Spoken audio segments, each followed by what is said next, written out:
Hey, what's going on everybody? Welcome to your Android programming tutorial series. So what is Android? Well, it is the operating system that powers the Android phones. So if you want to develop apps for this is the series for you. Now you might be an iPhone user and you might prefer that, but as a developer you often need to know how to develop for both, because a company usually wants their application on Android and on the Apple Store. So that's my goal here. I'm going to try to teach you how to develop in Android in this series, and then later on we're going to be teaching you how to develop on Apple in a future series. So please be sure to subscribe if you're looking forward to that. Now if you're new and you don't really know how my videos work, let me explain. I keep it real simple. Concepts. Then I go on the computer, code. Real simple. You don't have to know anything because this is a beginner series, but I also will be teaching some Java stuff. So if you're new to Java and we're going a little fast, I have another Java series if you just want to dedicate yourself to that and focus on that. Because Android development is basically taking that Java programming and applying it to building an app for a phone. So you kind of have to learn two things here, Java and app development. So it might be a lot, but you can commit. And you need to commit because, just a little stat for you guys, based on my analytics, my average watch time, people usually make it about 3 minutes and 30 seconds into a video before they drop off. And then from video 1 to video 2, the drop off is tremendous. So most people fail. So if you make it to video 2, you're already doing better than the majority of the people watching this episode.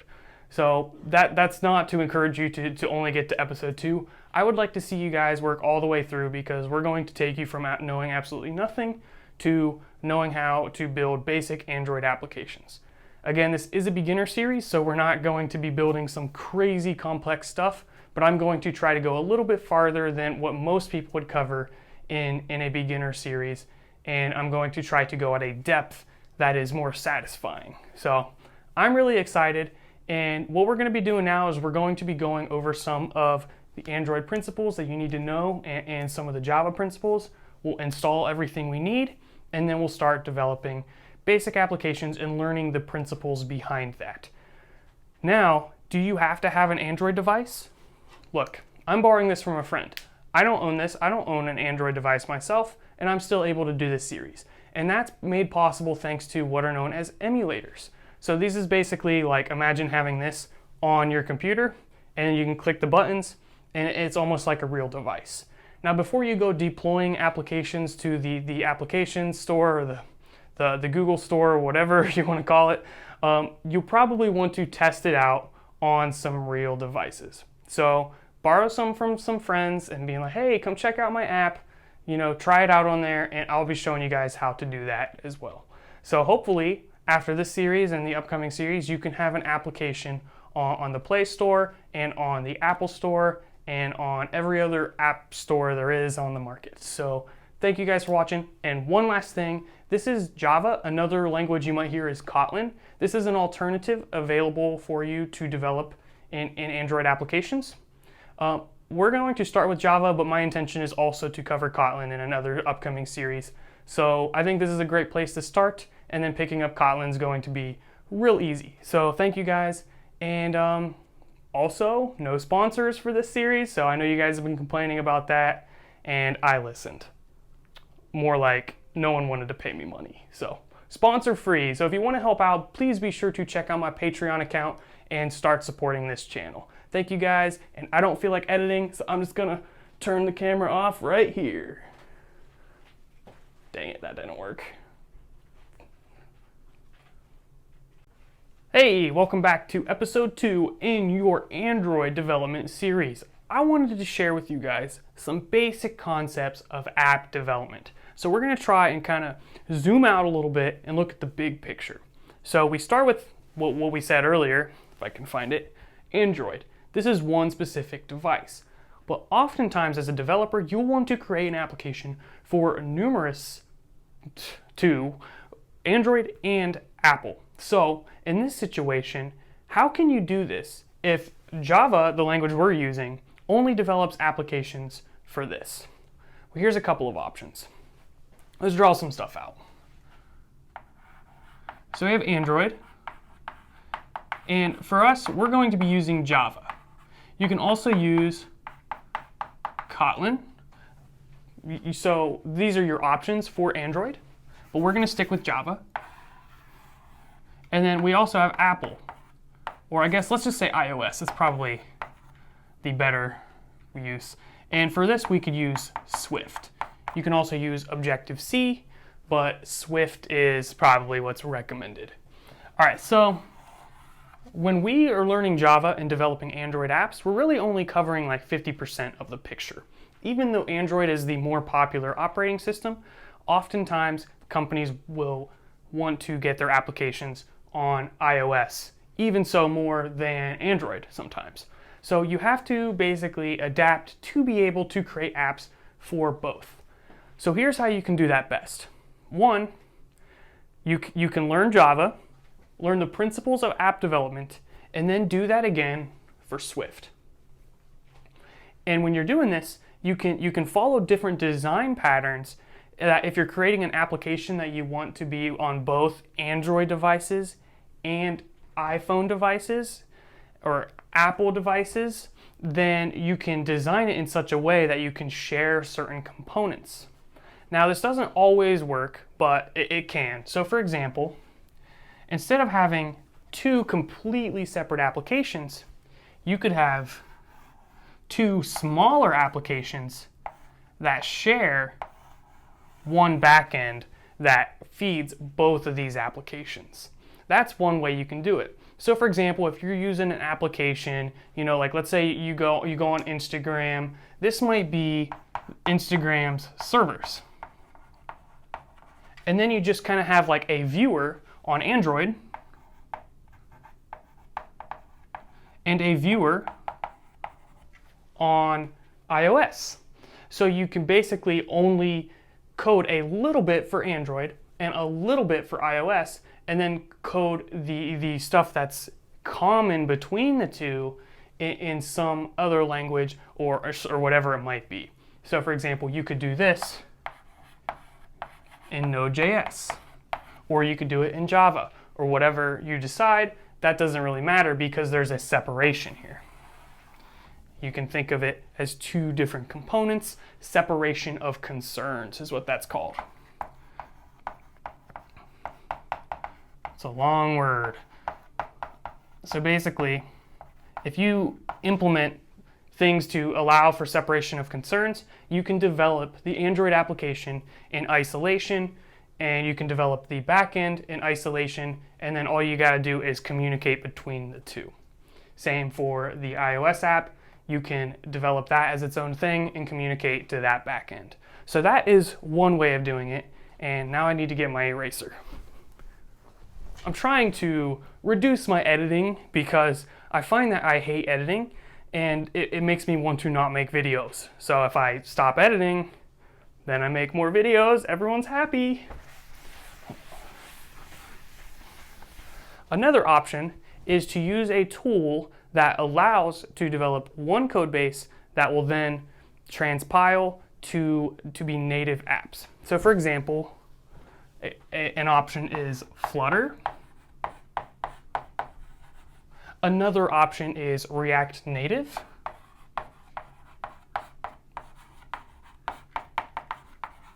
And what these will do, this will allow you to code one thing, and then this gets deployed to iOS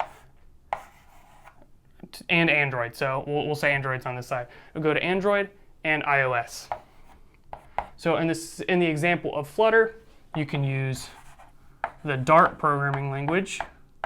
In the example of React Native, you can use JavaScript using React. So if you want to develop your application in JavaScript and then just have it magically work on Android and magically work on iOS without having to know Swift or Java, that is how you can do that. Same thing for Flutter. You can code one code base. Another popular one is Xamarin if you know C#. So the thing that's special about these is that the end result is a native application. When someone says native, what they mean is that it's not like a web app that looks like an application, but it's really not. It's native is as if you programmed it directly on Android and directly on iOS. So there's no issues for speed or anything like that. Now a third option, so if you're not going to do Java and Swift, and you're not going to do this, a third option is to do a web app. So with a web app, you can build a website that looks and performs just like an app. So you can use it on your mobile devices just the same by going in the browser, visiting that web page, and it works fine. Or you could even create a shortcut to that website on the phone's homepage. So, sorry, I don't know how to use these. So you can make a shortcut button on here that when you click it, it opens up to that web app and it works just fine. So that's a third option. And there are some other options out there, like reactive applications. This is another thing you can look into. There's all kinds of different application options, and there's so many different ways to do it. So what am I trying to get at? 7 minutes into this rambling session, I hope you have just a better view of the different options that are available to us. Which one should you choose? I think it doesn't matter unless your boss tells you to do this one.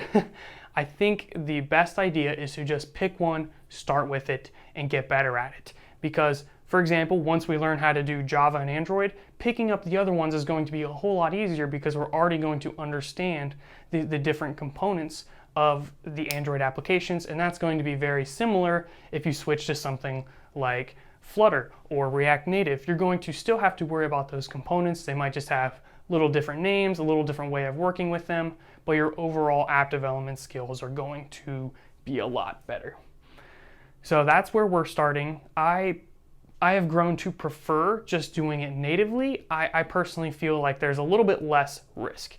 Now, a lot of people have developed with tools such as Xamarin and React Native, and it works fine.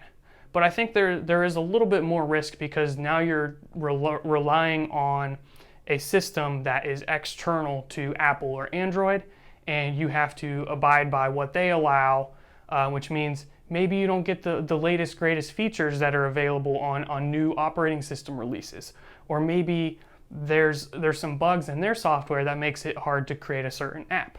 So there's different issues that arise, and although it's ideal to think in a perfect world, we create one code base and it magically just works on Android and iOS, but that's not always reality. You can have issues that arise that might not arise if you're developing natively on iOS or Android. So that's why I think personally it's probably best to just start developing natively yourself on a mobile device, in this case Android, using Java or Kotlin, and if you're on iOS, using Swift. So that's where we're starting. Hopefully that makes sense with you guys. And if you have any questions or concerns about which direction you should go, I would like to start some discussion in the comments section of this video. Let's hear what experience you've had with these different ways of creating applications and which ones have worked best for you or which ones you would advise against, because different people are going to have different experiences, and some people are going to love a tool such as React Native and other people are going to absolutely hate it. So let's hear some of your stories if you've done any app development in the past, or as you're going through this series, maybe you try one and it's not what you're hoping for, then come back to this video and leave a comment in that comment section below. And the only other request I have is to subscribe to help this channel. I got to be that #1 coding channel, so I got quite a bit of a ways to go. And also consider supporting me on Patreon, and thank you. Peace out. Wow, you guys made it to episode 3, which is actually impressive after that rather scatterbrained episode number 2.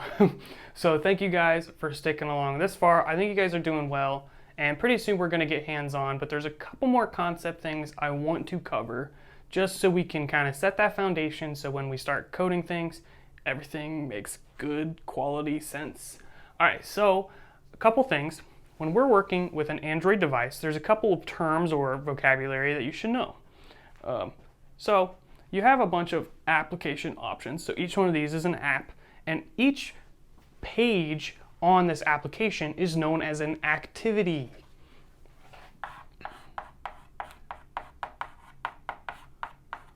So when you open an application, you have the main activity. And this is interesting. I like that they used this word. So the main activity. So if you watched my Java programming series or you have some history of programming experience, you might know that oftentimes for programming languages, the application will start in what's known as the main function or the main method. So main is a common thing in software development.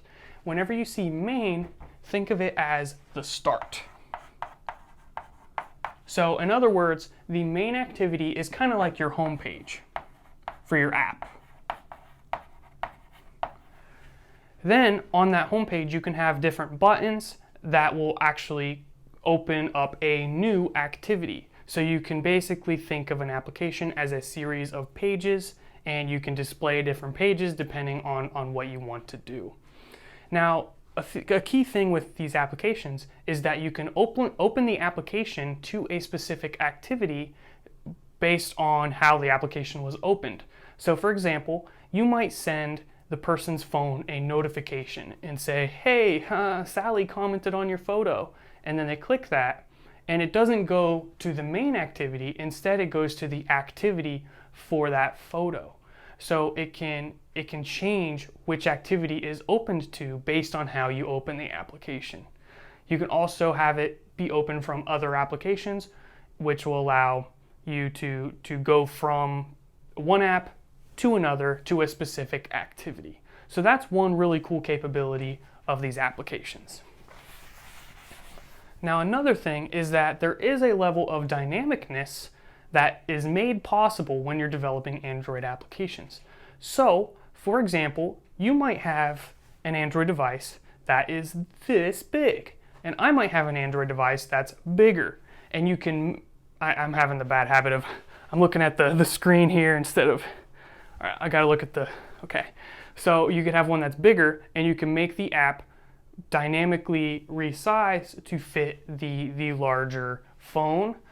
Also, different phones are going to have different hardware capabilities or different features based on what model of phone they are or which manufacturer. Android is really challenging in understanding all this because so many different phones have Android. It's not like Apple where you just have the Apple phones that has iOS, so all you have to worry about is the iPhone, the different years or the models of the iPhone, and then the iPad, and then that's it. Instead, you have to worry about all the different phones that have Android, which there are tons of them. So all different sizes and all different capabilities. So you need to be able to create applications that are dynamic, that are going to work on all of these devices. So a couple ways you can do this is, one, design your user interfaces to be dynamic so that that way they work on these different sizes of devices. And test it out. You can get emulators for all the different devices you're going to need to create for. Check them, make sure everything looks good, play with them, and so forth. The other thing is that you can check different hardware capabilities. So for example, the app might require the access to the camera. And if for some reason a phone doesn't have the hardware camera, then you can make it so that the app cannot be downloaded. These are the kinds of capabilities that are made possible. You can basically check the hardware capabilities, and you can either make it so that they can't use the app if they don't have it, or you can disable a particular feature. You know, maybe the camera's optional, and since they don't have one, we'll just turn that feature off and we'll just not use the camera. So I guess it depends on what specifics you need, what you want to do, but that's the kind of stuff we're going to get into. Now there's one last keyword I want to teach you guys, and we're going to get into this in a dedicated video. But when I first started, this is a word that tripped me up so many times, and I want you guys to just see it so it's in the front of your brain, or at least in the back of your brain, deep back in there, like back with like the math you learned in school. put this word there at least, but hopefully it's up front because you're going to see it again. And basically, I want you to think of an intent as a way to do various different things inside of Android development. So we're going to get into all the different things it can do, but for now, just know that this word exists, and I'm going to give you one example of something you can do with an intent. Let's say you have an activity, such as the main activity, and then you have another activity that is opened when you click this button. So you click the button, and a new page is opened with all new different options and buttons and so forth. Well, you can basically transfer data from this activity to this activity using an intent. So it's a way you can transfer data between activities. So that's one of the things an intent can be used for, but there are a lot of different other things. So the easiest way to learn this is through examples. So we'll be going over lots of examples. So that's all I wanted to talk about in this episode. We talked about 3 things: activities, including the main activity. We talked about the dynamicness of Android development, and we talked a little bit on intents, just to get that in your brain, because we're going to be seeing that, and I don't want it to be brand new, fresh when you first see it and start using it. I want you to have a little bit of knowledge. So if you want a little bit of extra research practice, look up intents in Android, read upon them, see what they can do, and you'll realize that they're quite versatile, and you'll probably be using them a lot. Other than that, I think that's pretty much it. The only thing is, in order to view number 4, you have to subscribe to the channel. It's the new rules on YouTube. That's how it works. I'm just playing. But I would really appreciate it if you subscribed and help this channel grow. And yeah, that's pretty much it. Also consider supporting me on Patreon. Peace out, and check out the next episode where I'm going to give you some more highly useful and entertaining information. And pretty soon we're going to be making, like, I don't know, probably the next Flappy Bird. We're going to be like big shots. So stay tuned, and I'll see you in the next one. Hey, welcome everybody. In this episode, we are going to be getting the tools needed to start Android development. So specifically, we're going to be downloading Android Studio. Now, Android Studio is an example of an IDE, and an IDE stands for Integrated Development Environment. And here are some other examples of IDE. You may have heard of some of these: Visual Studio, Eclipse, Xcode. Essentially, it's a glorified text editor. So instead of doing everything inside of Notepad++, we can get a little bit more capabilities and features that are built around whatever software we're building. So in the situation of Android, this IDE is going to give us access to emulators for different cell phones. It's going to do some, syntax highlighting and all of that good stuff for us. So it's just a little bit cleaner than using a very simple text editor. So it's going to have all of the compiling capabilities and everything built into it. So let's go ahead and get that. Now, I did originally have all this stuff installed on my machine, but I tried to delete everything just to go through the whole process, but it might be just slightly different than you guys, but you should be able to figure it out just with a little bit of effort and research. And yeah, so make sure you read all this good stuff here, nice and juicy. Download that, and that should start downloading. And while this downloads, I'm just going to take a minute to just complain a little bit and give you guys some advice. So when you are building apps, try your best not to create a new release of an application that's actually worse than the previous. So why am I bringing this up? Well, I actually record all of my videos with this tool called QuickTime, and that's actually what this little square or circle logo is here, the circle with the square inside of it. That's to say it's recording. And they just came out with this new edition, and it's just not good, because for one, it doesn't indicate when it actually starts recording, because there's like this 3-second delay. So I just kind of have to guess when it actually started. So it might actually cut off a little bit of my words, or it might actually have like a second or two of me just like breathing really heavily, which I don't want either one of those. But there's no real easy way to change that. As well as it used to have microphone levels, so I could check how loud my microphone was by speaking into it, and I'd see it go up to the red and see where if it was good or not. But now that's gone as well. So here's an example of what not to do. Don't create a really good application that's free for use and then make it terrible and useless. I mean, it still works, but if you guys have any other recommendations for screen recorders, I have used Camtasia before, but it's just a little it's a little big for my needs. I just want something real simple. I can just record and I can immediately take it and upload it to the internet. And as you can see, my battery is low. So this looks like it just about finished. Yeah, perfect timing. So let's open that up. And sorry to complain, guys. I just wanted to get that off my chest because, I don't know, it's annoying for consumers after using an app for so long that they make key changes that destroy some of the most valuable pieces of the software. And it seems like developers do that all the time. Like, I don't know why developers think it's a good idea to make software worse, or if they just don't understand how users work. But yeah, take this. I'm on Mac. If you're on Windows, it's going to be a little bit different, but it shouldn't be too bad. Just go through the process of installing it, and that'll go into your applications. And if you have the option to do like a desktop shortcut or whatever, go ahead and do that. On Mac, that's going to appear in the applications folder, so you can double click that, or you can hit the F4 key and see all of my applications. Go in here and click Android Studio. And hopefully I can finish on time. My battery is getting a little low. So we'll minimize these and we'll just have Android Studio open. Yes, we want to open it. I trust the developers here. And just give it like an hour or two. You know how it is. All right, so it's going to pop open, and this should guide us. This should have everything we need to create applications. We might need to go download what's known as the JDK, the Java Development Kit. I'm not sure if Android Studio comes with that already, or if that's something you need to go download separate. But if we start creating applications and they work, then I know we're good because I actually uninstalled the JDK right before starting this video.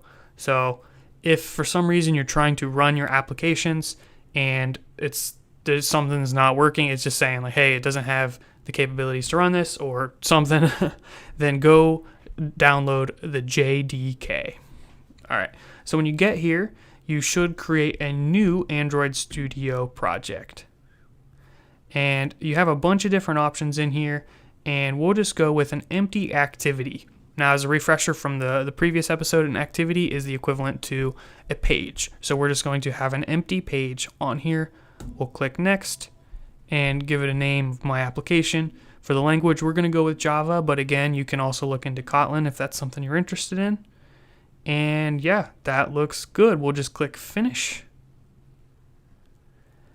And this should give us everything to basically have an application that doesn't actually do anything. So what we're going to do is we're going to make this full screen and ignore the low battery thing because I'm going to try and finish this up real quick.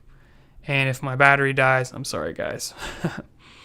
Now, when you run the application, you'll go up to the top here, and you'll see there's no real play button. There is a play button right here, but it's darkened out. You can't click that. And that's because you need a way to run this application. It doesn't just run like it would if you were programming in Java in a console. You need either an emulator to act as a mobile phone, or you need a mobile phone, a physical mobile phone to plug into your computer. And that's what we're going to be talking about next. So as I let all this stuff spin and synchronize, I'm going to stop the recording, and in the next episode, we're going to be talking about how to actually take our application and run it. So thank you guys for watching. Please be sure to subscribe, and I'll see you in the next episode. And if you're interested, check out my Patreon account. Thanks. Peace out. Welcome back. In this episode, we are going to learn how to work with the Android virtual device thing. So basically, when you load Android Studio, it's going to look something like this. We got a whole bunch of junk going on, and we're going to clean all that up. But the one thing you'll notice is, watch this. All right, first, if you click this little arrow, that's what I'm talking about. AVD, Android Virtual Device Manager. That's what we're going to be talking about. But first of all, we're just going to click this little play button. We got our app started, and it says error running app, no target device found. You can see that down in the bottom. So what in the world does that mean? It means we need to select a device to run this application on. So we can't just run it on our computer like you would if you're in Eclipse programming Java. You just run it and it runs in the console. Boom, everyone's happy. It doesn't quite work that way with Android Studio. You actually have to have a location. So you go to select a device, and look, there's nothing on here except open AVD manager. So that's what we're going to start with. All right, so on here, this is where you manage all of your virtual devices. So by virtual devices, it means they're not physical devices. It just looks like you have the smartphone or the watch or whatever it might be on your computer, and you can click around using your touchpad or mouse or whatever you're using. So let's create a virtual device, and you get a whole bunch of different phone options pop up here. So you can see here are the Pixel phones. We have some of the Nexus, yada, yada, yada. I'm not really a huge Android user. I know Java. Obviously, I know a little bit about Android development, but my day-to-day use phone, at least of right now, is an Apple phone. So I don't know all the differences between all of these, but hopefully that's something we can explore as the series goes on if we need to explore different options on here. So we're going to start with the Pixel phones, and we're going to go with, let's go with Pixel 3a. That looks fun. And then you click Next and select a system image. All right, so these system images, well, these are basically the different editions of the Android operating system. So you can select one on here, and you can see over on the right what Android version it's talking about. So they just have little code names. So Q, that's the latest one, at least for me. That is 10.0. Now, you can also see the API level distribution chart. You can also find it if you X out of this. There's a little link down here at the bottom. And this is going to oh, actually, it doesn't even open up a new web page. It just shows it all right here. That's kind of cool. So it's going to show which editions are the most popular. So what I'm going to do is I'm going to close out of this. And I'm also going to close out of this for a second because I want to show you this web page. If you click this, you can see this distribution dashboard where you can get a little bit more info about the different distributions. And if you just want a little bit more information, you can use that web page as well. So I'm going to X out of that, and we're going to go back to creating this, and we're going to go with Pixel 3a and click Next, and then we're going to go with Q, which is the the Android version 10, and then we're going to click Download. Now, of course, you can create the application and you can test it out on these different versions. So if you wanted to make sure your application worked on as many things as possible, you could go down here and try downloading all of these different editions, and then you could test run your application on all of them. Just be warned, as you download all these different phones and all these different editions, you're going to fill up a lot of space on your hard drive, so you might need to keep that in consideration. Hopefully you have enough storage. I'm on a 256 gigabyte laptop, so I probably can't go download every single one of these. So I'm just going to stick with one for now, and then we'll explore from there. All right, it looks like this is done. So what we're going to do is we're going to hit Finish. Then we'll hit Next. And then we can give this a name. That looks like a pretty good name. I think I'll name my first child that, Pixel 3a API 29. You can choose the startup orientation, a bunch of other stuff. We'll just hit Finish. All right, there we go. So we have our device. It works exactly like a smartphone. It's really cool. Honestly, I got into this kind of development long before I had a smartphone, so it was actually kind of cool for me. So you can watch this start up as if it's a normal phone. And you can see there's all kinds of different button capabilities. So since you don't have physical buttons, it looks like some of them are over here. So you can increase the volume or decrease it. You can tilt the phone for different rotation capabilities. You can take a screenshot, zoom, and then go back, home, and overview, and more. So lots of different capabilities there. And it might be a little slow. That's because you're running basically a system inside of a system, and I'm recording the whole process. So it's going to be a little bit slow for me. Hopefully it's a little faster for you. It just depends on what kind of machine you got and how beefy it is. I'm on the base model 13-inch MacBook Pro from 2015, I think. So it's been a couple years, about 5 years. So wow, my goodness, about time it started up. So we launch this from the little play button here, which isn't going to automatically launch our app. If you want to do that, which it's not going to take nearly as long, you can X out of your virtual devices and you can hit the play button right there. And this is going to build, and then it will show up over here on your device. My computer literally sounds like it's going to explode, so sorry about that. All right, it looks like it loaded, and you can see it says hello world. So we didn't even have to type it out, it just did a hello world for us. So we got our first application. You can go show it off, probably get a job as a senior software engineer, Android development, whatever it is, you got this to show them. So, but you're probably not going to get very far if you don't know how to run this on an actual Android device. So that's what we're going to be talking about next. So please be sure to smack that subscribe button and check out the next episode. Hey, what's going on, everybody? This episode, I want to show you how to... You be quiet. We're going to be doing USB debugging with an Android device. In other words, how can we create an app? On there, we did that Hello World app in an earlier episode. How can we get this running on an actual Android device? Now, we're not going to be deploying to the Google Play Store and then downloading it. That you could do later on once the app is launched. Instead, we're going to be using it on this in development mode. So Androids are kind of weird because they have like these secret settings that you can enable. So pardon me, I'm not like super great with Android, but open your phone and then go to apps. And here's what we're going to do. We're going to go into settings. Can you guys see all this? Probably. Go to system. So if you're on like one of these, scroll over, go to system, and then go to about device. And there's one on here, build number. Double click that a bunch of times, and not double, like 7-time click, and that's going to turn on development mode. So then what you do is you click the back arrow, and now you should have this developer options under system. You can click that, and USB debugging, turn that on. Oh, you have to turn the whole thing on if it's off. All right, so turn that on. And then USB debugging on. So it can be used to copy data between your computer and your device, blah, blah, blah, blah, blah, blah.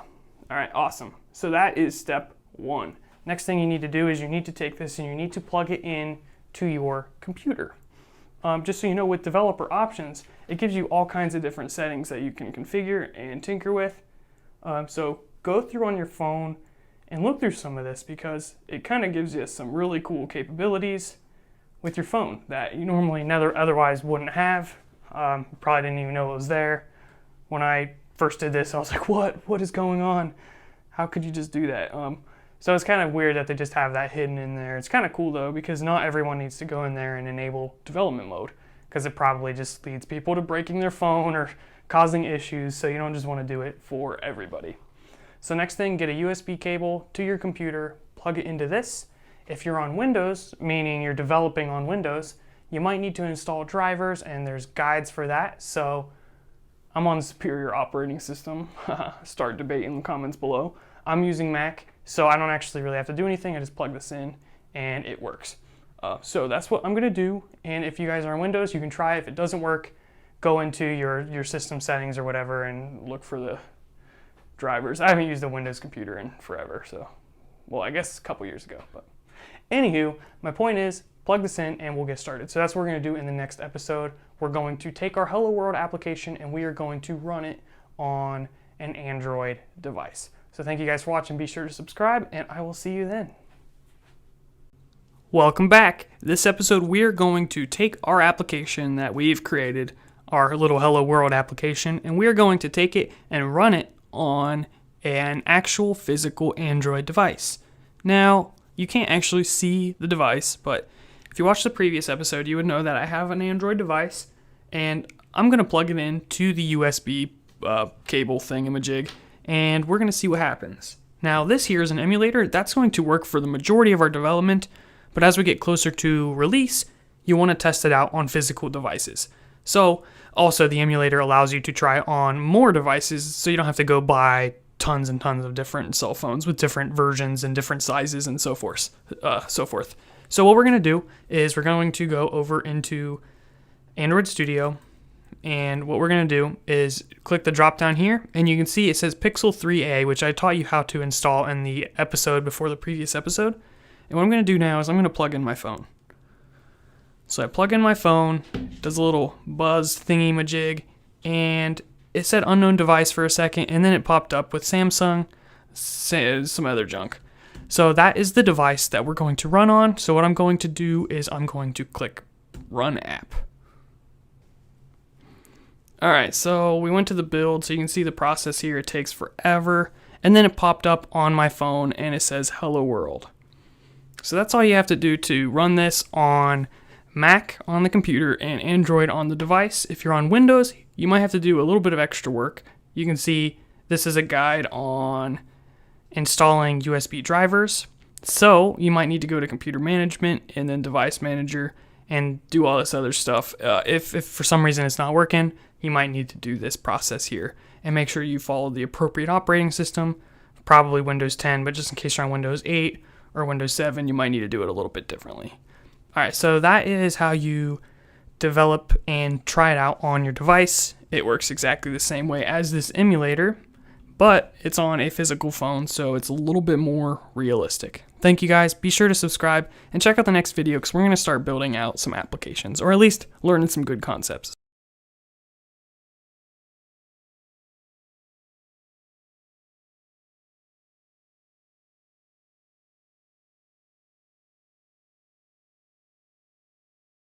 Hey, what is going on everybody? Welcome. In this episode, we're going to be covering a bunch of different things about Android development. So if you're just jumping into the series, this might be a good place to start because we're going to start building apps. Now, if you're brand new, I'd actually encourage you to start this series from the beginning because we cover some essential foundational concepts that's going to set that foundation for success. But if you're just jumping in and you want to go from here, by all means, go for it. I'm not going to tell you otherwise. But basically, what we're going to do in this episode is we're going to talk some about the layout, a little bit with working with Android Studio, and we're going to talk about the basics of the setup for an Android application. So pay attention. You don't want to slack off yet. So what we're going to do first off is if your screen looks a little bit different than mine, maybe you have some stuff open or whatever it might be, what you can do is you can go to Window, Restore Default Layout. So anytime you mess up your layout, you can click that to get back to the default. The next thing is when you open some code, so if you go over to Project and you open up one of these files, let me just open one, it doesn't really matter. You'll notice the text is really small in here. And you might try holding Command or Control and hitting the plus key like some other editors allow you to do, and it doesn't work.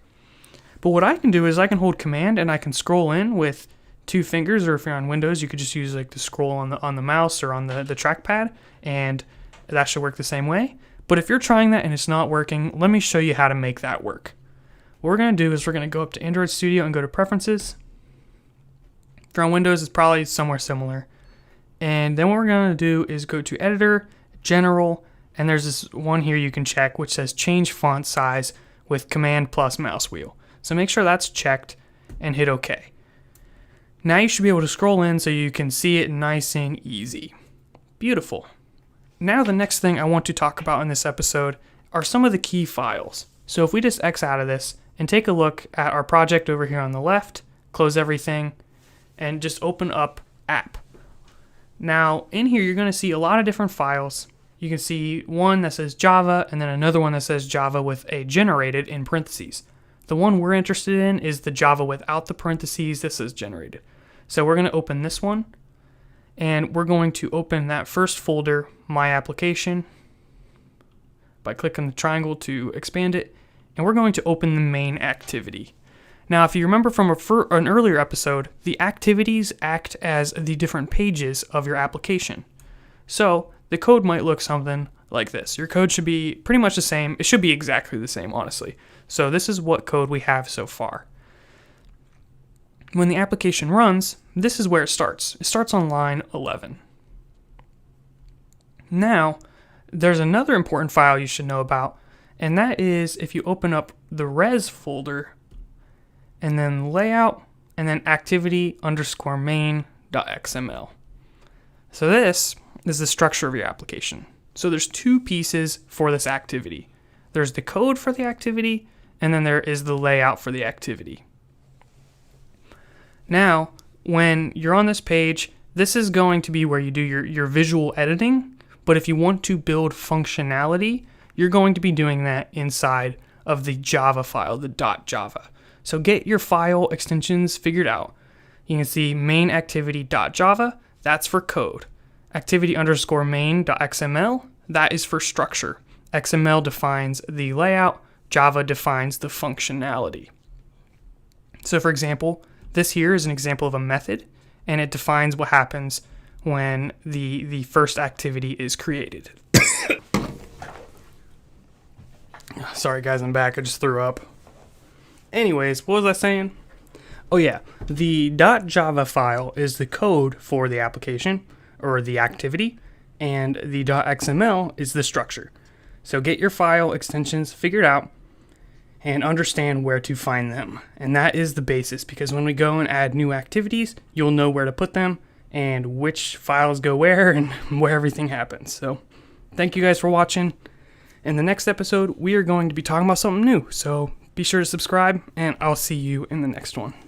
Hey, welcome back everybody. This episode, we're going to be talking about the layout editor, and that is what you're looking at right here. So if you want to figure out how to find this piece, you need to open an XML file. So inside of our project over here on the left, you can expand app and then go into res and then layout and then open activity_main.xml. Now this is an XML file. Now if you've ever seen XML before, it's a markup language, and you're probably thinking it doesn't look like this. This looks like a user interface. Well, what this layout editor does is it actually will show us the visual of what the XML will look like. So if you want to see what the actual XML is, there's this little button down here at the bottom that says text. So this is what XML actually looks like. And yeah, it's kind of ugly. I don't really like XML, but it serves its purpose. It's basically a way to structurally lay out an application. And this is the default XML. And as we modify our activity or our page, this XML will be updated with new content. So you can see in here, one of the items in here is this text view. And that actually refers to this hello world little text section right here. So inside of our activity, you can go back by clicking design. Inside of our activity, you can take this, you can drag it around, and you can change different attributes of this thing over here on the right, and that is all going to be represented inside of the XML. So if I can give you a little bit more space, you can see it has this 464 here. If we go back to the design, drag it around a little bit maybe, go back to the text, and you can see that changes, as well as this one here as well. So the position of the text is put inside of the XML, and we just get this nice visual of what it looks like. And as we change this, you can see different things appear on the TextView XML. And you can see if we get it perfectly in the middle, you can see one of the things disappears. So if we pull it off to the side, you can see the horizontal bias is there, but if we put it right in the middle, it goes away. So the default is right in the middle there. So if we want to get rid of the vertical, we can put that right in the middle as well. Maybe if I can get it. There we go. Perfect. So you can see if we get it right in the middle, those go away because they default to putting it right in the middle. So that's a little bit on how the XML works. But now let's take a little bit more at some of the other pieces of this. So at the top, we have this toolbar, and you can see we have two sections. We have this blue section and this white section. You can change that by clicking this button right here, and this is known as the design surface. So you can select this, and you can choose design, you can choose blueprint, or you can choose both of them. So I recommend to go with both of them, but if you prefer one over the other, or you have a small screen and you just want to focus on one of them, you can select that there. The other things you can do is you can change the orientation of your phone. So what it looks like, whether it's wide or tall, portrait or landscape. You can change the phone to view it on, so we could go to the Pixel 3a if we want to see the shape of the same as the emulator we downloaded. And yeah, those are the key things that you should know about on here. Other than that, you can see over here we have this palette. This allows us to take things, different components, and put them on our page so we can add buttons, for example. And we also have this component tree which describes the structure. And then we have attributes on the right which allow us to change things about the component we're working with. So these components are actually called views. And we're going to talk about that more in detail in the next video. But for now, just know that each one of these components we put on the screen is known as a view.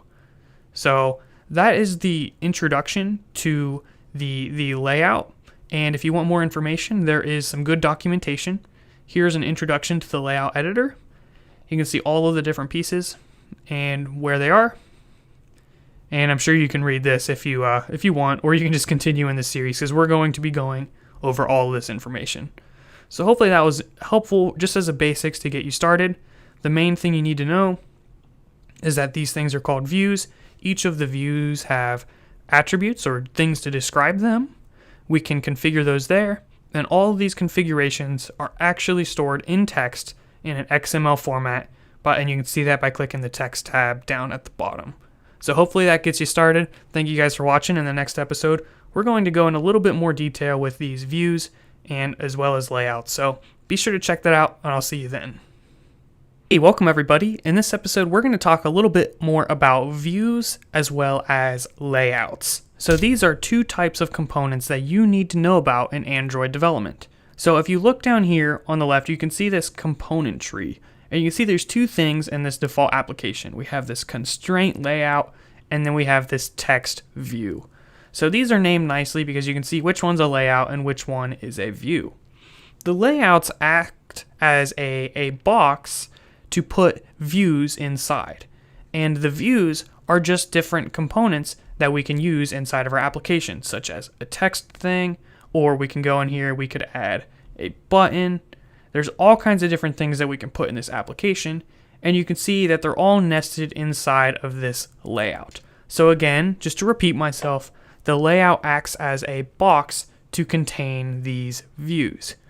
So numerous views go inside of the layout, and you can visually see that because the text and the button are indented just a little bit after the constraint layout.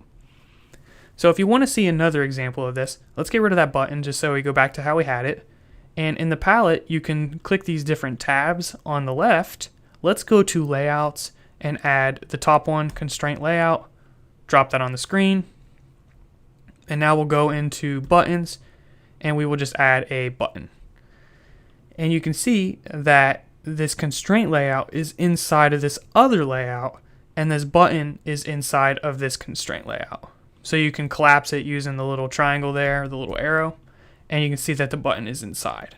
So what that means is when we take this constraint and we drag it around, you can see that the button is moved with it. It's tied to it. So consider it, the button is inside the box, and now we're moving the box, and all of the stuff inside moves with it. Now, as we go on in this series, we're going to learn more about the different components. For example, what these different layouts are and what the different buttons and text types.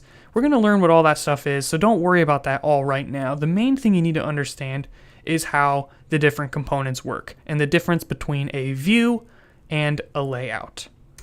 Now, one other thing I wanted to touch on is that you can see we have these two different views. We have the design and the blueprint. I never really talked about what the difference is, so I just wanted to give just an example that will show the difference. You can consider the blueprint as more of the structure, and you can consider the design as, well, the design, what it's going to show up as. So here's a little example. If we go and we put a button on the screen, and by the way, you can just delete it by hitting the delete key. And let's say we go on here and we say visibility, and we set this to invisible. Well, check this out. You can see it on the blueprint, but you can't see it on the design. So the blueprint shows it and the design does not. So that's why I like having both, because then you can see everything that's going on. But it's nice because you know it's there on the blueprint, but visually you can see that it's not going to appear. So that is the benefit of using these two at the same time, so you can see both perspectives. So that is the basics of views and layouts, and a little bit more on working with these activities. So hopefully this has been helpful for you guys. Stay tuned because we got a lot more coming, and I am just stoked. So please be sure to subscribe, and I'll see you in the next episode. Hey, what's going on, everybody? I just wanted to do a quick video to briefly talk about attributes. Whew, so exciting. Now, if you have prior object-oriented programming experience, this video will be a piece of cake. If you don't, it might be a little bit of a learning curve, but it really shouldn't be too bad because this concept is not hard, but you're going to see attributes a lot.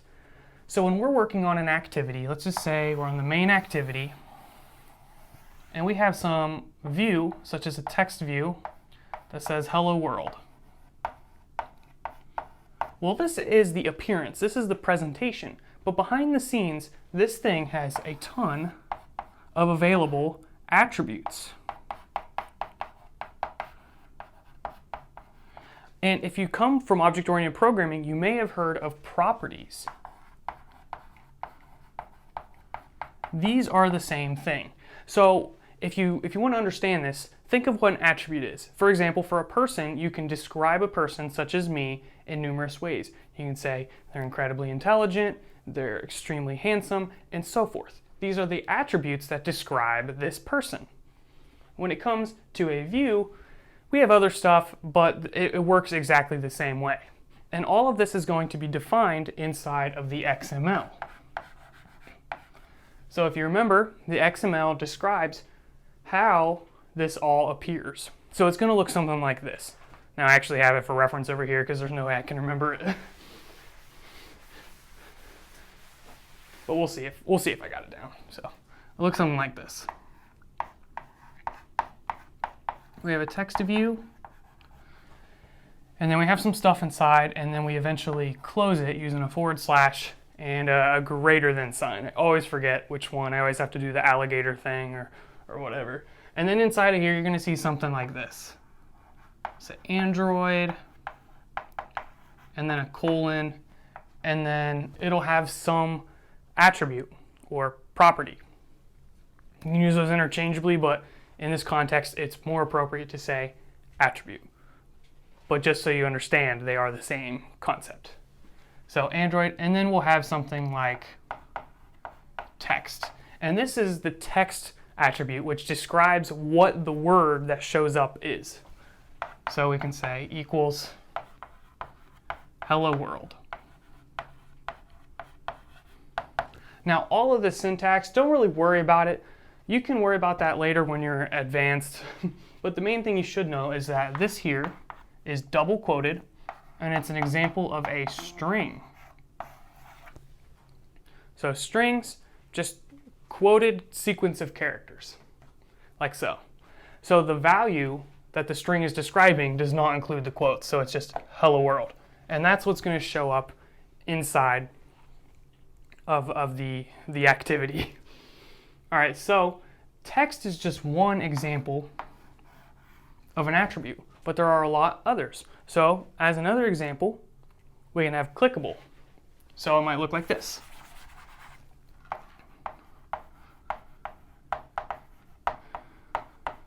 We'll have clickable here, and then equal true.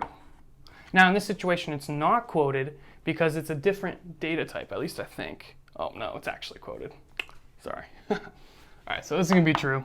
I'm not gonna edit that out. You guys understand I make mistakes on occasion, very rarely, but from now, time to time, I'll make a mistake. So in this situation, we are setting the clickable attribute. And this is all hard-coded in the XML, and later we're going to learn how to change these values inside of the code. But for now, I just want you to understand that concept. And this is going to be independent for each type of view. So for example, a button, that's something you can click or poke. That's going to have different attributes than text. And all the other views are going to have different attributes as well. And also, if you have two of the same types of views. So for example, if we have a text view and we have another text view, these values are going to be set independently. So this one's going to have its own value, and this one will have its own value. This one can have clickable true, and this one can have clickable false. It just depends on what you want for each individual view. So that's your basics of attributes, nothing too crazy. And just so you guys know where to edit these, you can type them out in the XML, but I don't really advise that. I think the best way is to just use the view when you're looking at the activity editor and you have something like this. You select that, it's going to pop up on the right, and it's going to have the attributes, and you can set the values there. So that's your introduction to attributes. Now we're going to get hands-on talking about one of the most important attributes, and that is actually an ID, because we're going to be using the ID throughout this entire series. So we're going to learn how to set one of those and all that in the next video. So go check it out. Thank you for watching and subscribe. Hey everyone, welcome. This should be a pretty simple video because all I really want to do is talk about one important attribute that you should know about and understand a little bit on how to work with it. And that is the ID attribute. Now, if you don't know anything about attributes, be sure to check out the previous video. And obviously, if you're new to this series, I'd encourage you to go back and watch the whole thing. So that's definitely what you want to do. But either way, let's get started. When you select something on here, you can see that over here there is this ID, and in this case, it is blank. Now, does it matter that it's blank? Well, currently, no, it doesn't really matter because it's serving its purpose. The only purpose this thing has right now is to say, hello world. Yay, it did it. But later on, we're going to want to reference this view so we can modify it or work with it inside of code. And in order to do things dynamically like that, we often want to grab things using the ID. So let's take a look first at the XML. If you select text down here, and you can X out of or minimize this stuff down here, we can go to text, and it should show up right here. But it's not. There's nothing about an ID here. You can see these other properties, or attributes I should say. We have the text attribute here, and you can go in here and you can change that, and you can see how it changes over here on the right. But there's nothing about an ID. So you have one of two options. So you have two options, I guess. You can do one of them, which is to set it manually in here, which I don't really recommend, but I'll just show you how it works, just so we can get some use to the syntax. Say ID, and then just say hello, like so. And it obviously doesn't really like that, so let's maybe get rid of those. See, I can't even do it right. Like, this is why you don't do it in the XML, because for one, it's just more work. So let's go back to the design, and we'll go over to the ID, and we'll just say hello. And we'll see what it generated. So go back to the text, and oh, you can see it actually is a little bit more fancy. It has this @+, which we'll probably get into that later. I'm not gonna lie, I don't even know what that means. But it's a thing. You'll see that with the ID, and you can see that this is what the actual ID value is. Now, just for a little sneak peek, you'll probably get to see this later on in the code. So you might see something like R.id,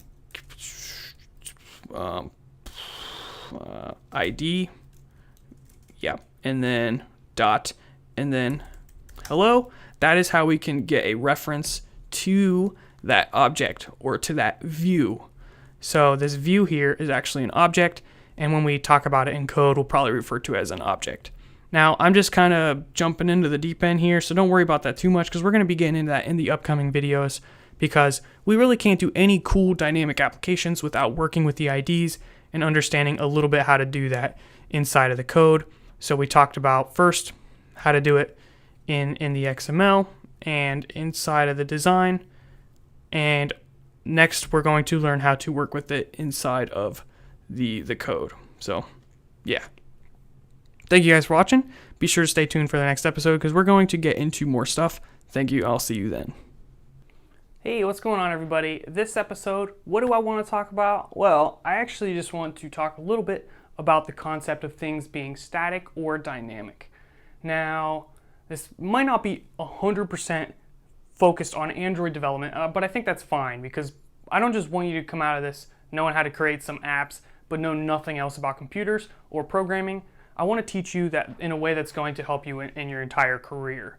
So this is going to be a really helpful video if you don't know this information already. And if you do, sorry, but you can watch it or you can move on to the next episode. So you'll often hear the words static and you'll hear the words dynamic. Now, the meanings of these, what you think of them might depend on your age or when you got into computer programming or software development or whatever you want to call it. So let's go back far, long time ago, at least for me, when web pages started being created. There was what were known as static web pages and dynamic web pages. So a static web page,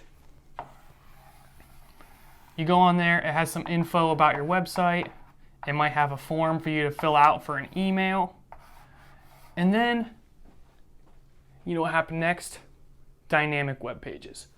Boom! The whole world exploded and everything changed because now instead of just having this information, we could generate parts of the website. So for example, we could have the header that could be coded from one location. We could have the footer that could be coded from another location, and then we could generate the body, and this body would come from a database. So things changed, things were dynamic. And one of the real benefits of this is that you could create the content to be specific for a particular user. So rather than saying welcome, you could say welcome Caleb, or hello handsome, or whatever you wanted to say. Well, I guess handsome wouldn't be dynamic. Yeah, Caleb would be dynamic because it would change depending on what your name is. So that was the introduction of dynamic websites. And this really started with PHP, and now every programming language you can create websites with. So yeah, that's the first dynamic. Now the second dynamic has to do more with the way things look. So this also deals with websites, but it also deals with apps. So when you're talking about a dynamic look of a website, you're talking about that the things resize or fit depending, no matter what the device you're viewing it with. So if you're viewing it on a desktop, it looks good. If you're viewing it on a mobile phone, it looks good. That's because the content is dynamic, or a better word would be responsive to whatever device you're viewing it on. So that's another way you might hear dynamic, and the same thing for mobile phones and apps. So if you open an app on a big fat phone, it's going to fill up the screen and look good. If you view it on a tiny thing, it should look good. View it on a tablet, it still looks good. So that is another way dynamic is used. Now the third way, and this is the most important. Sorry, I keep going back and forth. I'm antsy here. I'll try to chill out. Okay. So the third way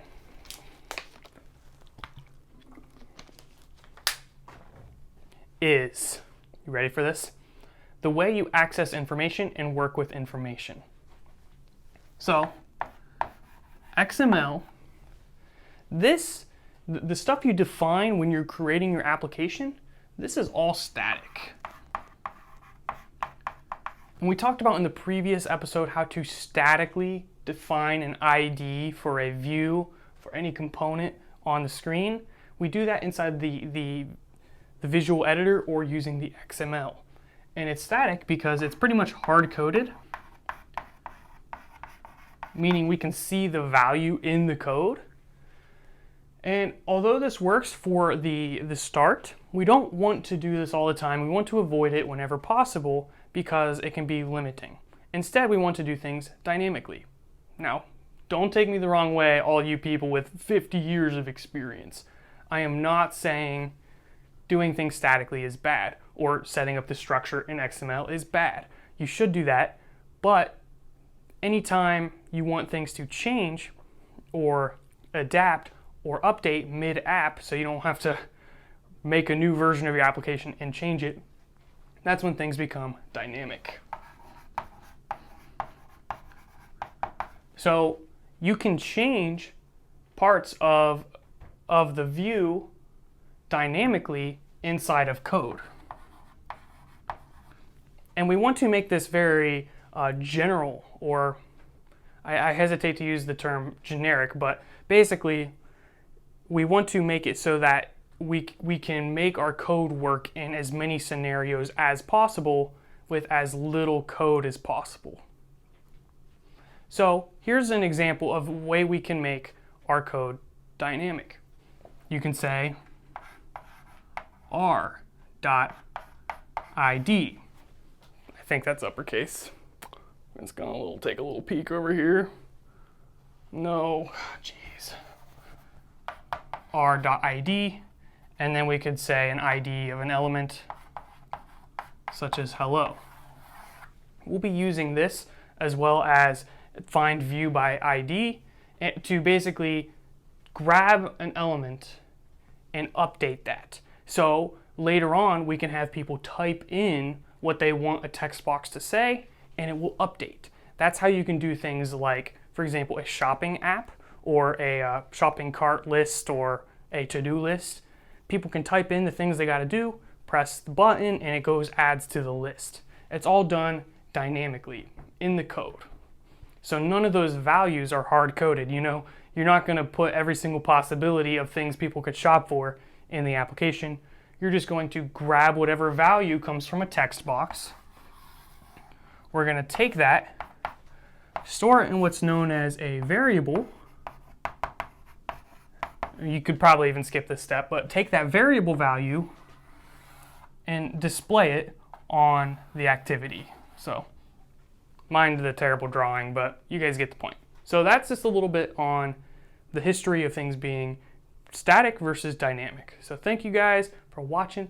Please be sure to stay tuned and check out the next video, because we are going to be probably making some buttons, just getting some more experience with the different things we can do. So go check that out, and I'll see you then. Peace out.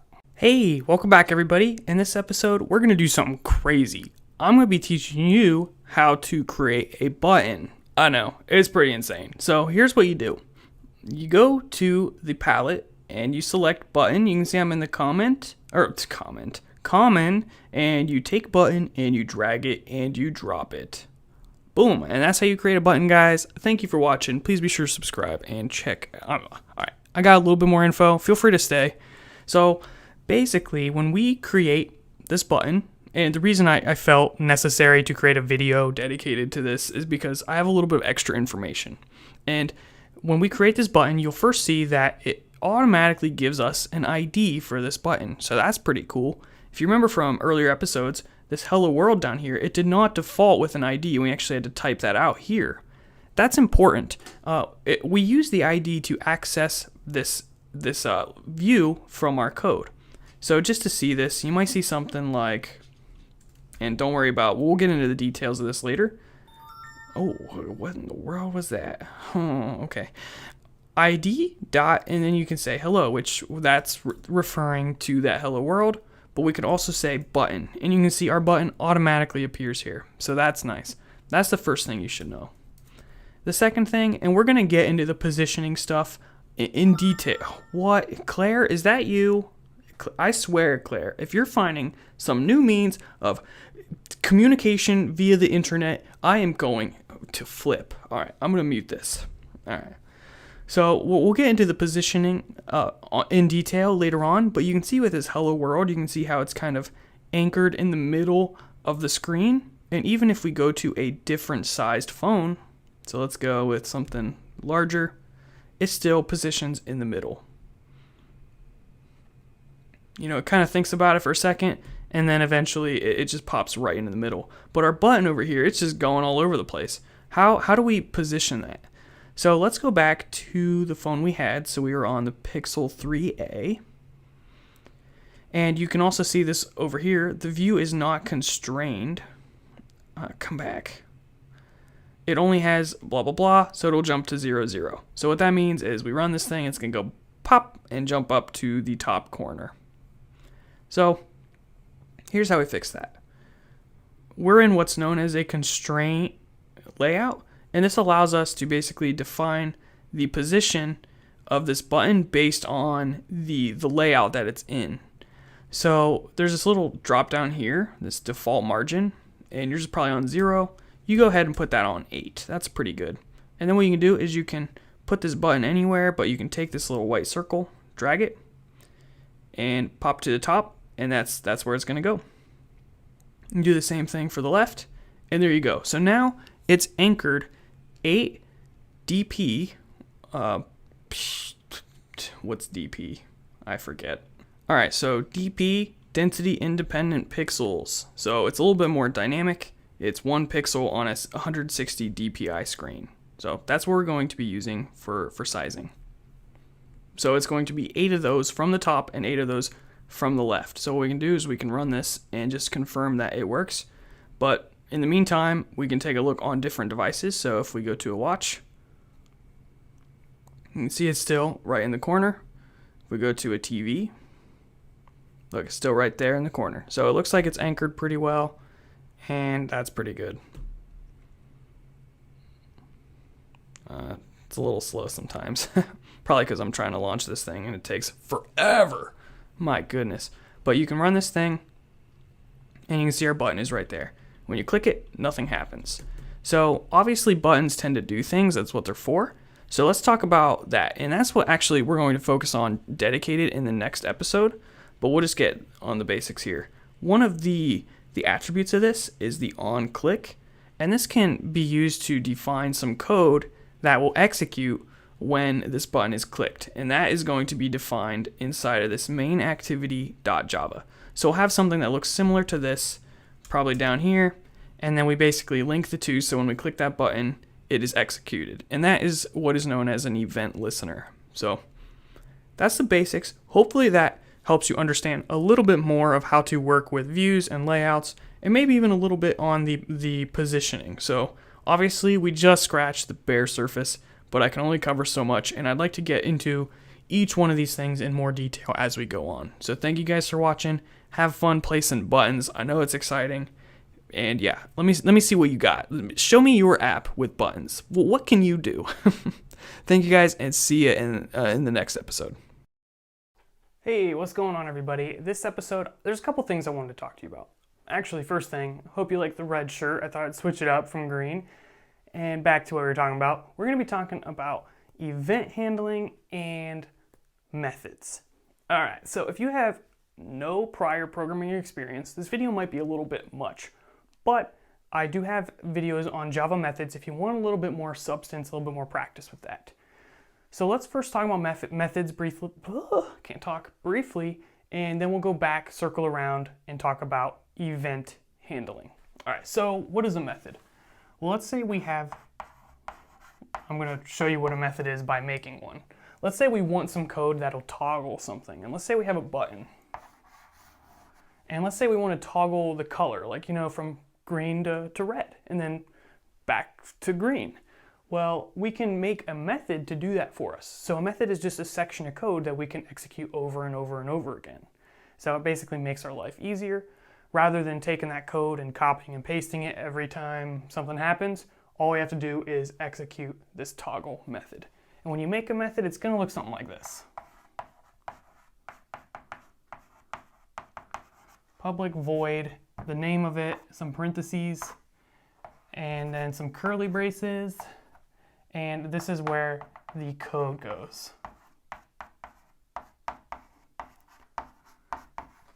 All right, so the void here, if you think of a method as this black box where I guess a white box, but it's here. There we go. Now it's a white box, completely white box. All right, so this has some input, and this potentially has some output. So the in goes here. The out, well, you say if there's going to be some output by putting something here. When you say void, you're saying there's no output. So this void here means no output. Meaning it's not going to like calculate something and give you back a number, it's just going to do it. So when you say something, when you say, hey, toggle, it's going to change it from green to red, and then it's done. It doesn't give you back a message saying, hey, the toggling was a success, it changed to green or it changed to red. It doesn't do anything like that. It just does its task and it's done. So that's what the void means. It means no output. All right, so the input here, this is what's known as parameters, and we're going to talk about that a little bit more in the context. Okay, sorry, I can't talk and write at the same time. Parameters. I can't spell. We're going to talk a little bit more about parameters in the context of event handling in the next episode, and then the following episode we're going to get hands-on with event handling, so check out those 2 episodes. So you got the basics of methods. Now you just got to figure out the code to actually toggle, which we'll be talking about some tricks and stuff you can do later on in the series, but that's not the point of this episode. We're just talking about methods here. So when it comes to events, what is that? Well, let's say we have this button here. Okay, and what do you do with buttons? That's right, you click them. Especially if they're big and red and say, do not click, or do not press, then you definitely have to press it. So you click this button.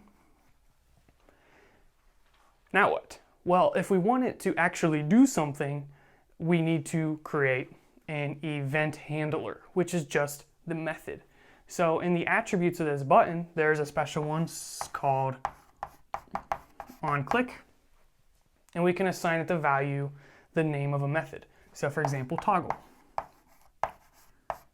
And inside of the XML, it's going to look a little something like this. And again, XML is not my specialty, so probably something like this. Button, and then like Android, onClick. And then that's going to be assigned a value, toggle.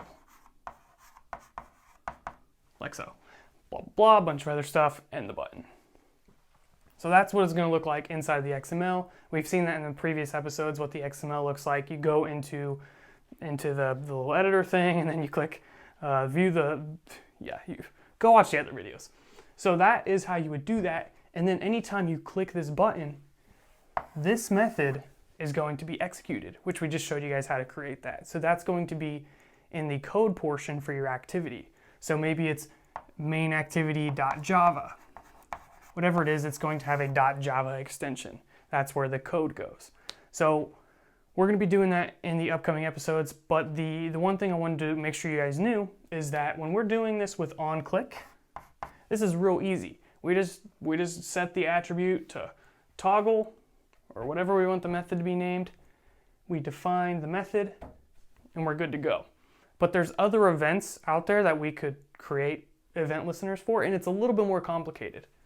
onClick is special. You don't have to do anything too crazy. You can just do it in the attributes. So don't worry about that for now. We're going to start with onClick, and then later on we'll talk about some of the other events we can listen for. So hopefully that was a good introduction. In the next episode, we're going to be talking about the parameters or the input for this event listener that we happen to call toggle, because that's actually pretty important.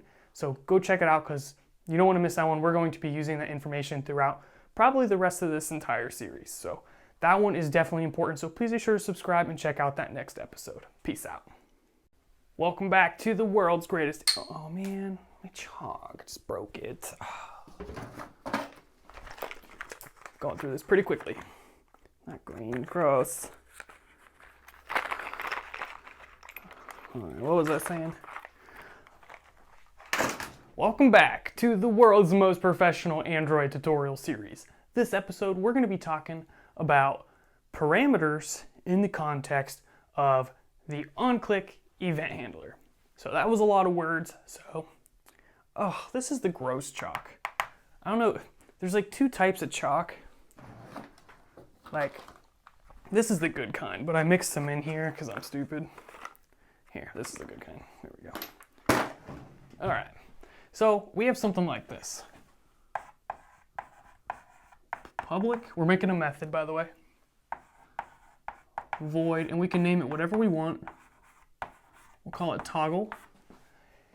And we didn't really, we kind of ignored this part a little bit in the previous episode. But now I want you to write out this, or type it out if you're typing.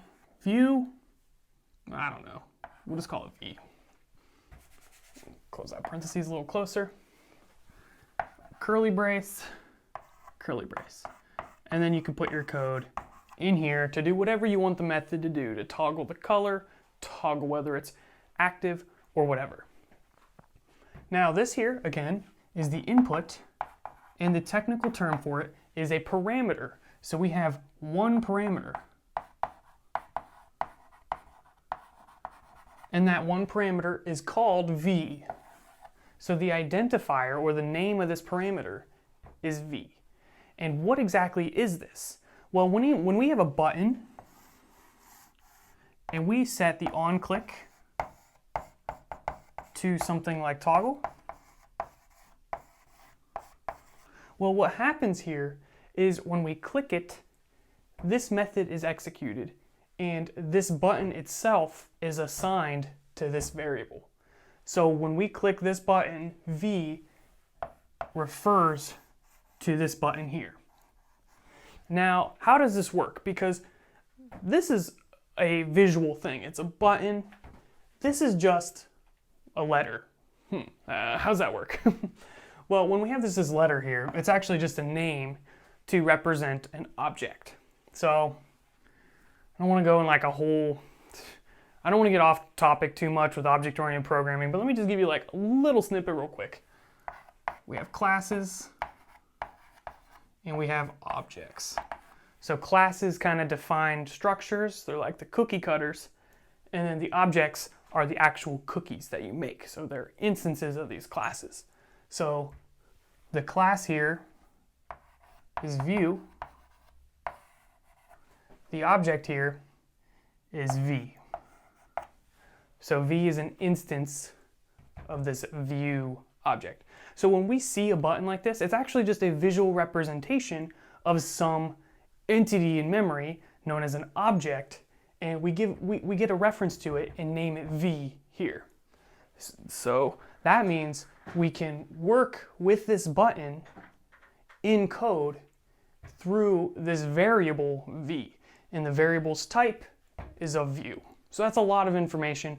We're going to go through a hands-on example of this in the next episode, so don't quit yet. Not yet. Wait till like after next episode, then you can quit. All right, so inside of code, we can say something like v, and then use dot notation, so v dot, and then we'll get access to a whole bunch of different things related to this button. So do you remember in the visual editor all the attributes you can set on the right-hand side there, depending on if that's where you set it up? By default on the right-hand side there, well, you can access these through the object reference to this button, because this is now referring to this button here. So for example, we could do something like get ID. And IDs drive me bonkers because I can never remember if it's all capital, or if the first letter is capital, or none of it's capital. So I'm just going to take a little peek and dot get. Yeah, I got it right. Yeah. So this is a way that we can get the ID, and then we could assign it to an integer or use it or whatever. So that's where we're getting into some of the more coding stuff. Whatever you want to do with that get ID, the ID value, you can treat it as if it's just any other integer. We could also do things like modify the button, so we could say v dot set enabled, and we could set this to false. Actually, this is yeah, there we go. We could pass in the value false. Boom. Now the button is like grayed out and you can't click it. So if you want it to be like a one-time button, like activate, and then it's like grayed out and you can't click it, that's how you do it, I think. Just want to check. Yeah, so set enabled, and then yep, it takes a one parameter, or I guess in this situation it's an argument, the thing you pass into a parameter.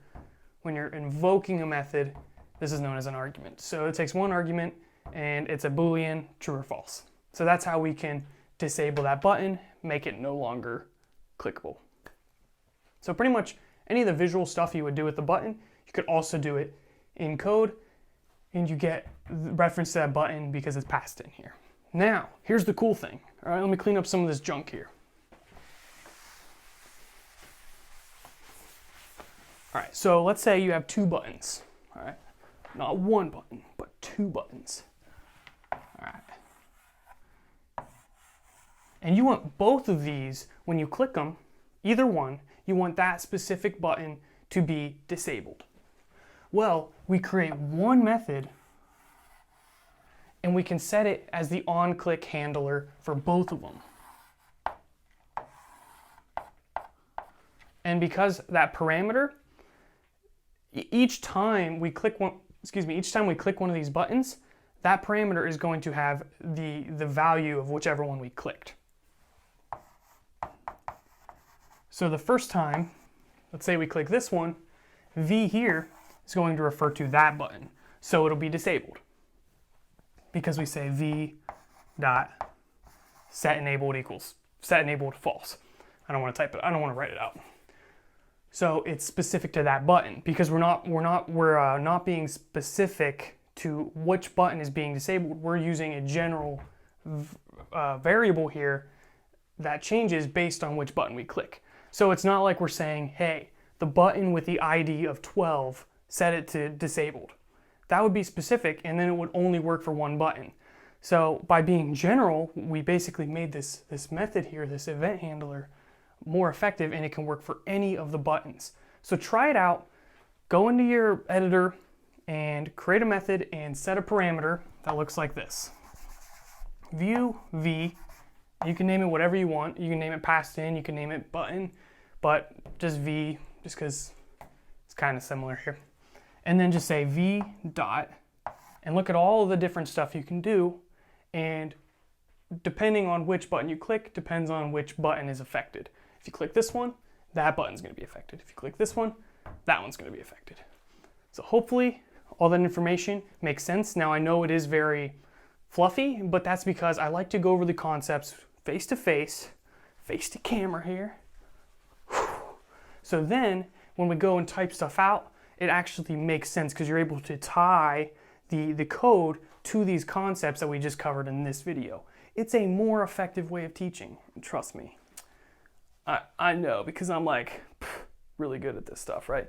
No, I'm just playing. But I believe this is the most effective way to learn. You focus on the concepts first, and then you go apply the code, and they'll click, and it'll make sense. So thank you guys for watching. Check out the next video to get some hands-on for this, and be sure to subscribe.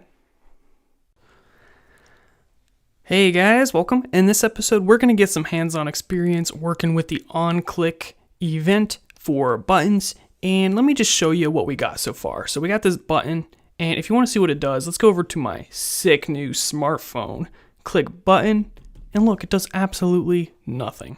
Wow, worthless. Well, how can we make this do something? Well, if you need a little bit more of the background information, check out the previous 2 episodes, because that's where we kind of got that foundation. But if you're just looking for, hey, here's what you code, that's what this video is for. So let's get to it. All right, let me move that back over there and scroll over. Okay, so when we click one of these buttons, well, it's the same button. So if you just want one, you can click that. So, all right, so we got this button, and over on the right, one of the common attributes is onClick. Now you could go through and find it too. The common one just kind of puts the most common ones, obviously. So I don't know why I'm actually showing you guys. It's not that valuable, but you can go on here and you can set it here. Now you can also search. So you can just search onClick and give it a value. Let's just say disable. So that's the value we give it. And I'm gonna close out of that. So right here, and you can check in the text. So if you want to check out the XML, scroll down and you can see we have it right here, and it's complaining, blah, blah, blah, it wasn't found. So basically we're saying, hey, we want this method to execute, but it's not finding that method. That's because we haven't coded it yet. So that makes sense. So now what we need to do is we need to open main.activity.java. You can find that inside of this folder here. And we're going to create a method here. Now what we do is we just say public void disable, so the name has to match. We are in charge of this part right here. We can name it whatever we want, as long as this value here matches this value here, then we're good. Then parentheses, we say view v. Again, the v, you can put whatever you want there, but you need to have this spelled like this. So you can't change this to something else. That's not going to work. So keep that as view, and then you can name that whatever you like. If you want to follow along exactly, just name it V for simplicity. And there we go. Now when we take a look at this, it's still complaining. Maybe if we save, disable, let's see if we got everything. I think everything's wired up right. Let's just hover over this one more time. Yeah, I think it's working. It's just confused. It gets that way sometimes. So I think we should be able to, X out of that. We should be able to run this. We shouldn't get any errors. But if we do, we will fix those right away.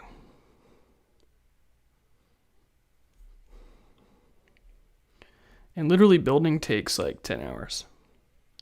Cannot find symbol class view. Okay, so what does this mean? Well, we actually need to do an import. So if you look up here in the code, there's this import section, and we actually need to add one of these. So there might be a way to generate what we need from that. I'm not sure.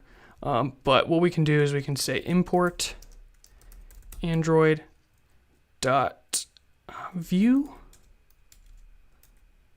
like so. And now let's check activity_main. I'm not quite happy. Let's try .view. There we go. All right, and if you're wondering how I knew what to type there, it's just from this activity_main.xml. Sorry, I keep jumping back and forth here, but you can hover over this, and it'll tell you what the issue was. So let me go change this real quick. So we'll make that incorrect. Go back to the XML. Hover over this, and you can see it says Android.view with a capital V there, not found. So that's how I knew what to import. All right, let's go back to our code and fix that up, like so. Now we should be able to run this app, and we shouldn't get any build issues, but it's still not going to do anything because this method is going to be executed, and nothing's going to happen because we don't have any code here. So here is where we can run some code, but just to prove it to you guys, let's take a look at our app, click the button, and make sure nothing happens. All right, nothing's happening. So let's work with this parameter here. Remember, this is the button that was passed in. So the button that was clicked, we can say v.setEnabled false. Save this. We'll run this real quick. And now what should happen is it's going to disable whatever button is passed in. And since we clicked the only button on the screen, that's the one that should be disabled. So let this load for a second. I literally think my computer is going to explode. Click button and check that out. It's disabled. We can't click it. So that's that, guys. Thank you guys for watching. And we'll get into something new in the next episode. So be sure to subscribe, and I'll see you then. Peace out. Hey guys, welcome back. This is a continuation of the previous episode, but if you're just jumping in wondering how to disable a bunch of buttons, this is the video for you. So essentially what I want to show in this episode is that when you create an event handler like this method here, very simple, you can reuse this event handler for numerous buttons. You know, you might think when you first start, your first thought might be to create a new method for each button and what happens. But this is very generalized to work with numerous buttons. So that's what I wanted to show you in this episode. So to do that, first I wanted to show you the process of creating a new button. So we'll go to the design on our page, and we're just going to throw a button in here. And don't worry too much about the design right here. I just want to get things working, but just so we can kind of get on the same page, we can link these together so they're always the same distance. All right, so they're always going to be 8 dp by default. So beautiful. Now what we do is in here on the onClick, we can say the same thing, disable, and we can run this app. And the way this works is when we click this first button, this code is going to be executed. And then when we click this second button right here, it's going to execute that same code again. So the first time it's going to go through each line of this, and then it's going to stop and it's going to wait for a new event. Then we click the second one and it goes through each line again. So let's run the app and see what happens. So we click that first button, disabled, second button, disabled. Beautiful. So that's how we can kind of generalize, make our program a little bit more useful without having to write a bunch of code over and over and over again. And that's the beauty of methods. We basically extract some functionality, give it a name, in this case, disable, and we can reuse it numerous times. So that is the value proposition of using methods. And yeah, it's pretty cool. So just to show you how this works, I threw together this terrible application. I mean, it's all right, but me and my friend put it together in like 20 minutes while we were playing Call of Duty. So it's not amazing by any means, but we're going to basically expand on this concept and try to produce a better version of this application that's a little bit more professional and doesn't look like a third grader designed it. But let me run this thing. Oh, come on. All right, let me set this to false. Sorry. This, you know when you're like trying to show someone something cool and it like doesn't work? That's the worst. All right, let's run this thing. And we will minimize this and we'll wait for our application to refresh over here. All right, so this is a very basic tic-tac-toe. It's not even finished, honestly. We don't have any logic to decide who won because we got really involved in our Call of Duty game and it just took over, so priorities, right? So you click a button, it disables it, and it gives it the value X. So X is first, now it's O's turn. O goes here, it's disabled, and it sets the value to O. X's turn now, and so forth. You get how it works. But there's actually no logic to determine that they won. So that's probably the next thing we would implement, plus make the design not look really terrible. Yeah.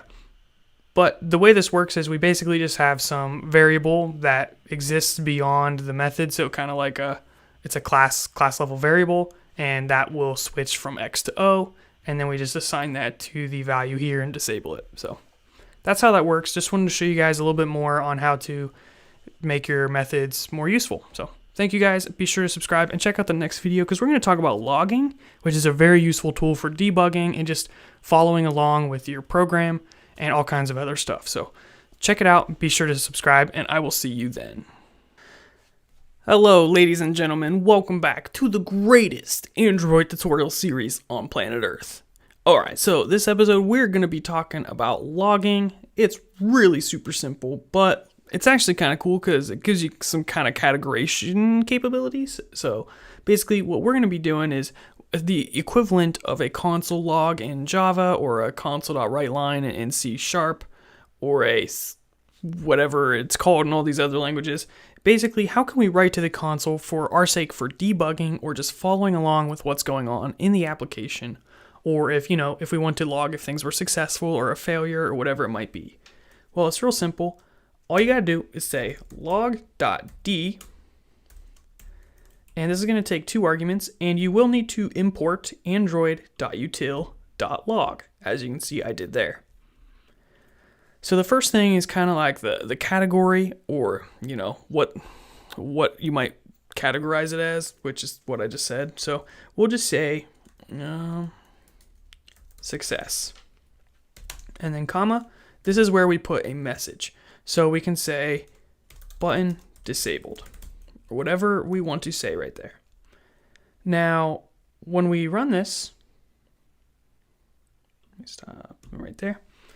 Where exactly does this information come up? Well, it's actually in this Logcat down here in the bottom left-hand corner. If you're not seeing that, just go up here to the windows and scroll around, try to find it, maybe do a search.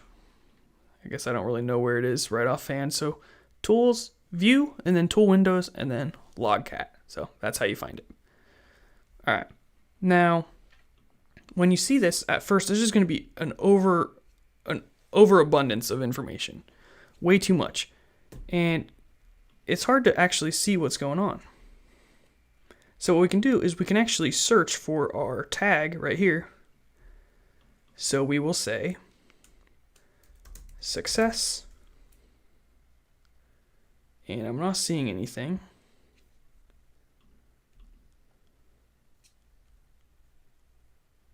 Okay, that means we actually need to, let's see. We need to make sure we are on the right device here, because it looks like this one here was disconnected for some reason. And there we go. So we get button disabled. I'm not sure what that's about. I don't know why that one is here. I only see one option up here. But anyways, you can search for your tag there to clean up the messages, because you can see there can be quite a lot. So if you want to see all of the success ones, you can do that. If you have other ones that say fail, so you could put one on the onCreate.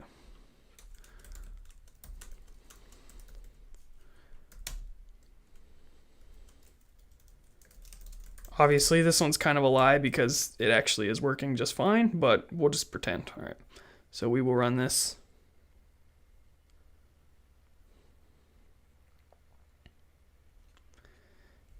And now we can filter for fail.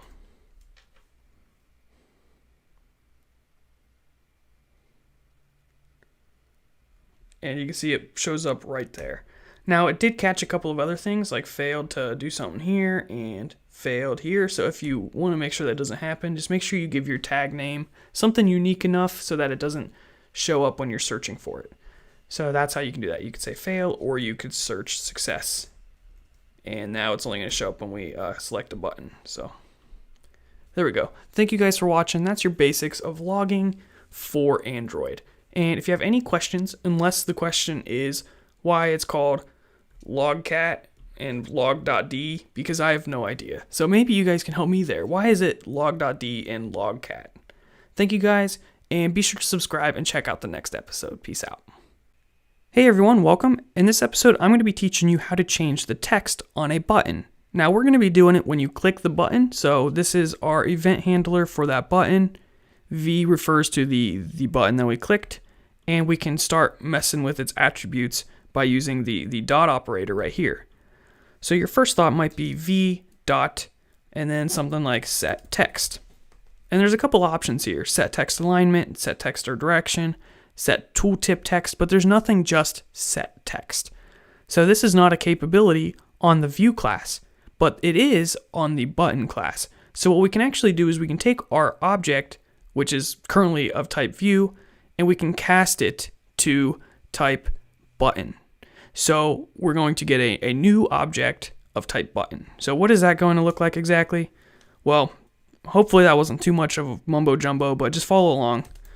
Button b equals, and then in parentheses you're going to say button, and then the name of the variable we currently have. So our variable is currently named v. We're casting it to a button. This process is going to give us a new object of type button, which we assign here to this variable b. You could also name it button if you'd prefer. That works too, because this is lowercase and this is uppercase. Now, when you do this, you're going to get some issues. It's not going to like it, and you actually need to do an import. So you say import android.widget.button with a capital B. All right, now what we can do is we can say button dot set, and look at all these set text. We have so many different ones. The reason we have so many different ones is because these are known as overloads, meaning we can throw in different types of data. We can throw in numbers, we can throw in strings, or whatever. So what we're going to do is we're just going to throw in a string that says disabled. Now, I want to run this. And what should happen is when we execute this, we click the button and it should set that text. If it decides to actually run. But while it does that, I want to show you guys something. Okay, we got an issue. Let's just check what is, we need to make it set text. There we go. So we set text and then we run. Now, while this runs, I did want to think of ways that we don't have to worry so much about these imports. See if there's a way to automatically do it. You may have saw in the previous video, I ran into that issue, and I was doing some research, and it looks like you can configure it to do that automatically. So you can follow for Windows. I'm on Mac, so I'm going to go into Android Studio Preferences, and then Editor, General, Auto Import. And we'll see if we can find that. So we'll go to Android Studio Preferences, Editor, General, Auto Import, And then it was change insert imports on paste value to all. Don't ask, just do it. All right, there we go. So now in theory, we shouldn't have to worry so much about the imports, but you need to make sure you set that too, or you might not get all the imports I have. So make sure you do that. All right, let's run this, see what happens. We click our button, it turns disabled, and the text changes to disabled. All right, cool. So that is how you do that. Let's just do a quick review. This is an object. It has the type view. We cast that object to a button, which gives us a new object, which we assign to this variable called button. We then type setText, which is a method on this new object. It's available to us because it's of type button. We pass in the value we want, and this happens when we click the button. So that is all. Again, if you're new to programming and object-oriented programming and all this stuff, this can be a little bit much.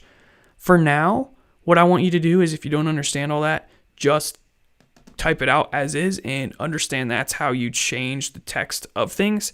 And as you get more practice doing that, it'll start to make more sense. And if you already understand all that, I'm not trying to be annoying about it. I just want to make sure that everybody can follow along and be up to speed. You can also check out my Java videos if you need a little bit more practice with object-oriented programming.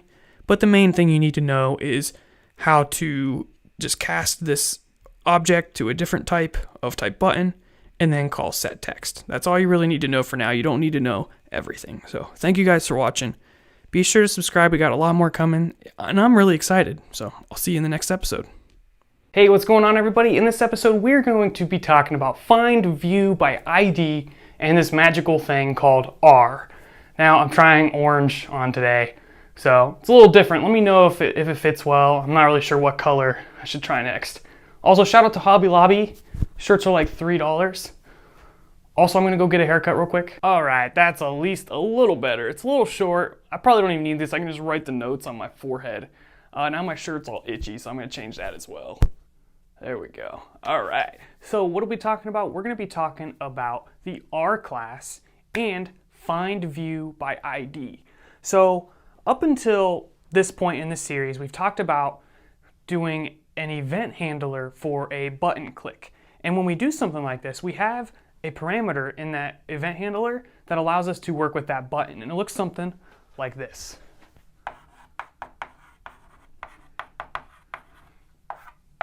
Where this is the type, and this is the name that we give the view that's passed in. In that case, it would be the button. And this would be within a method, so it'll look something like this.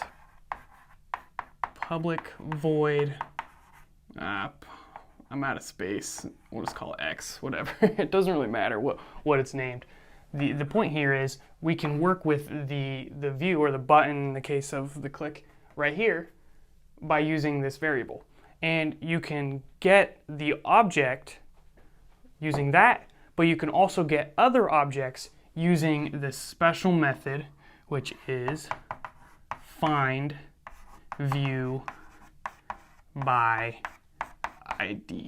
Now I always forget if it's FindView or getView, so I had to check there for a second. It's FindViewById, and then you pass in an ID. And we talked back earlier why IDs are so important. This is why. We use them to access different elements and to get an object that references that view on the activity page on the screen. Now this method takes an integer, and we don't exactly have integers for the IDs of all of the different views we have on our activity.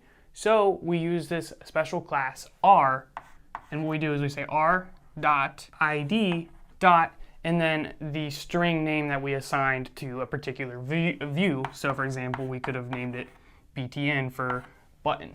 Now this here, this whole thing, FindViewById and then passing R.id.button, that is going to return a view object. So we would then assign this back to a view object, or in the case if it's a button, we could assign it to a button, like so. So let's go over another example of how this could be useful. Let's say we have our activity, and on here we have a button and we have some text. what we can do is we can actually change the value of this text when we click this button using this R class. So instead of getting a reference to this button here, we could get a reference to this text by whatever ID we had it assigned. So for example, txt. We no longer would be assigning it to a button. We'd be assigning it to a text view. And we'll see this hands-on in the next episode. And we'll probably change the name to something like T, whatever you want to name it. And then what you can do is you can say T dot set text and pass in some value.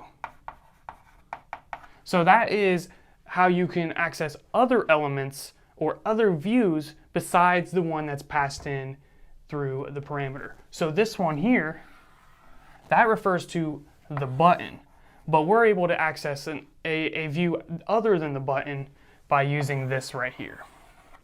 So hopefully these concepts make sense. What we're going to do is in the next episode, we're going to go through a hands-on example of this, of changing elements using R. So check out the next video, and yeah, peace out. Oh, and don't forget to subscribe and support me on Patreon. Hey, what is going on, everybody? In this episode, what are we going to be doing? We're going to be talking about the R.id class and the FindViewById method. Now, let's just take a look at what we got here. If you're just jumping in, you should be able to catch up real quickly. We got this button here. It has the ID button 11, very creative, original. And we have this onClick, which is this disable method. So let's take a look at that method real quick. All it does is it sets the enabled to false. So the button that we click is going to be assigned to this V variable. We say set enabled false. And then we say set text to disabled. So when we run this, we should be able to see this in action. Literally only two things are happening, but as we've talked about in earlier episodes, you could use this method for numerous buttons and it'll work for all of them because the button passed in depends on which one you click. So you could assign disable to the event handler for numerous buttons. All right, so let's take a look at our app, click button, and it says disabled. Now what I want to do in this episode is to do that same exact thing, so the same result, but a different way. And also apologies for like the mental pollution over here. You're just gonna have to deal with that for right now. So why would you want to do this a different way? Well, right now it's not gonna offer a huge benefit because we're just doing the same thing. But this way might be more versatile because it can be expanded to work with other views in your activity besides just the button passed in. What if you wanted to disable all the buttons or a particular button or whatever it might be? I'm going to show you how to do that. So what we're going to do is we're going to comment this junk out. Beautiful. I don't like that. That's not lined up. All right, there we go. Okay, that's close enough. And here's what we're going to do. We're going to say FindViewById.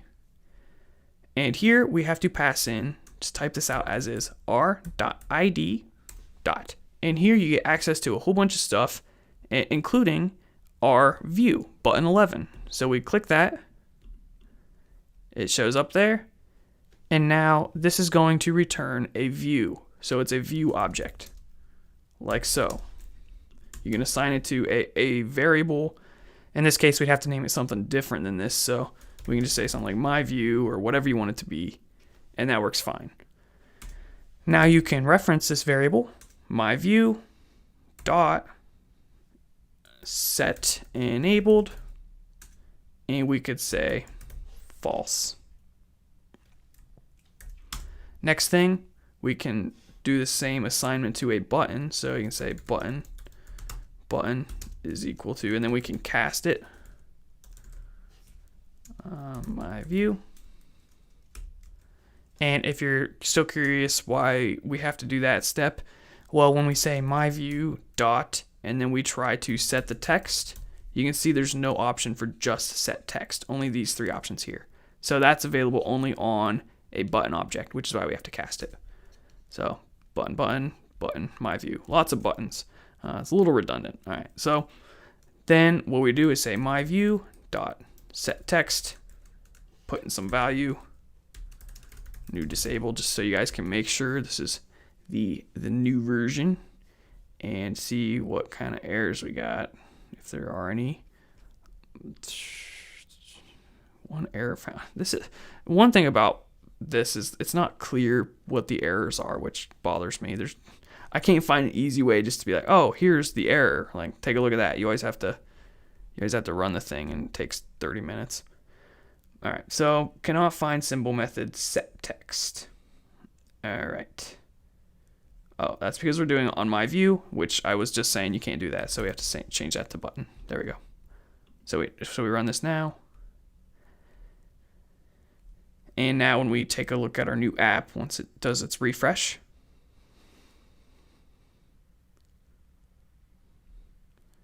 oh, it's so slow. My goodness. We click button and it says new disabled. So we did it. We disabled the button. It does exactly the same thing with just new text. But now we can do the same concept with other views inside of our activity. And that's what we're going to be showing you guys in the upcoming episodes. So thank you for watching. I really appreciate you guys. I hope you like these videos. I don't know if they're too simple, too basic, or if they're like too quick. It's really hard for me to know because I'm creating these for so many different people. So let me know how you feel about them so far.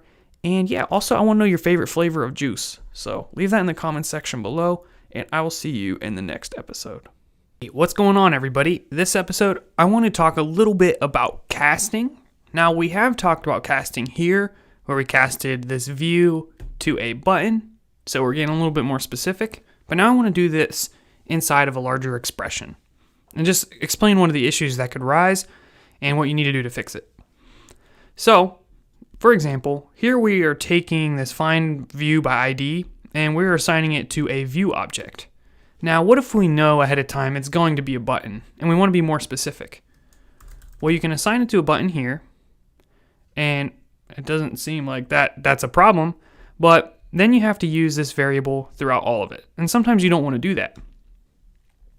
Wouldn't it be kind of cool if you could just get rid of this part here and just say FindViewById, pass it in, and then just say set enabled, false. That works. All right, so that's one thing we can do. We made that easier. And there's no casting here, so what am I talking about? Well, watch this next part here. When we say, and this is where it can get a little bit redundant, sometimes it's better to do the variable, but other times you're going to want to do it in an expression. And then we want to say set text and pass in a value. Like so. Well, this isn't going to work. Why is this not going to work? Well, because set text is not available on whatever this evaluates to. It evaluates to a view object. This doesn't exist on that. So you might think, okay, we just got to cast it. We will cast this to a button, and everyone's happy. We can run this thing. Let's see what happens. And we get an error. Not a statement. What's not a statement? It's really vague for one. But anyways, the trick, the thing is, when we do a cast like this, the precedence, and you can look into this more, but this is lower precedence than all this other junk on the right. So what it's going to do is it's going to try to evaluate all of this stuff, and then it's going to try to cast this to a button. It doesn't even make sense. So what you actually have to do is you have to be a little bit more specific using parentheses. What are we trying to cast to a button? That's what we're trying to cast to a button. This is going to give us a view, and we want to be specific and say it's a button. So we can put parentheses around the casting and the FindViewById call, and that'll give us a button. And then on that button, we can then set the text. So let's try it now. And maybe. And it worked. Awesome. Now we actually have to see if the program functions like it should. So let's take a look at our program. We have this button, we click it, and it says new disabled, which is exactly the text we put right here. So that's just a little bit of a tip on casting. Now that is more of a Java thing over a Android development thing, but it's certainly going to come up because sometimes you're not going to want to always have to assign something back to a new variable. That can be good in some cases, and other times you don't want to do that. It's just ultimately up to you and what's easiest for you to read. So thank you guys. Hopefully this was helpful, and I'll see you in the next episode. Subscribe. Hey, what's going on, everybody? This episode, what are we going to be talking about? Oh, you guessed it. We're going to be talking about how to get input from the user. So this is going to be very important if you want to create something like a to-do list or a shopping list, or pretty much any time you want someone to type something in, you need to know how to do this. So pay attention. All right? I'm not repeating myself. All right, I'll probably end up repeating myself later on, but we'll see. So what we need to do is we need to go into our activity main.xml, take a look at your palette, and go into text. And we'll just go with plain text. We'll drag that onto the page. Now, I mentioned, again, we're not super worried about the looks right now, but just so things are kind of looking pretty good, you can anchor these to the left and right and the top, just so it's not popped up to the top left corner. So that kind of anchors everything, and pretty soon we will get into more of the design, or just throughout this series. And honestly, there's so much stuff here that I could probably do a micro series just going through all of it. So that might be something you guys will see pretty soon here in the future, because there's a lot of stuff like the anchoring, as well as this issue here with the string. We'll get into that really soon. So we created this plain text, and it has an ID, EditText 3. I don't really like that name, so I'm just going to rename it to source. So basically it's the source of the data. And now let's talk about how to get that. So we can get that in code within the onCreate. That's going to be immediately. So is that very useful? Probably not, because that's not even going to give anybody any time to write anything. But let's just show you guys that real quick. No, I don't feel like showing you guys that. That's stupid.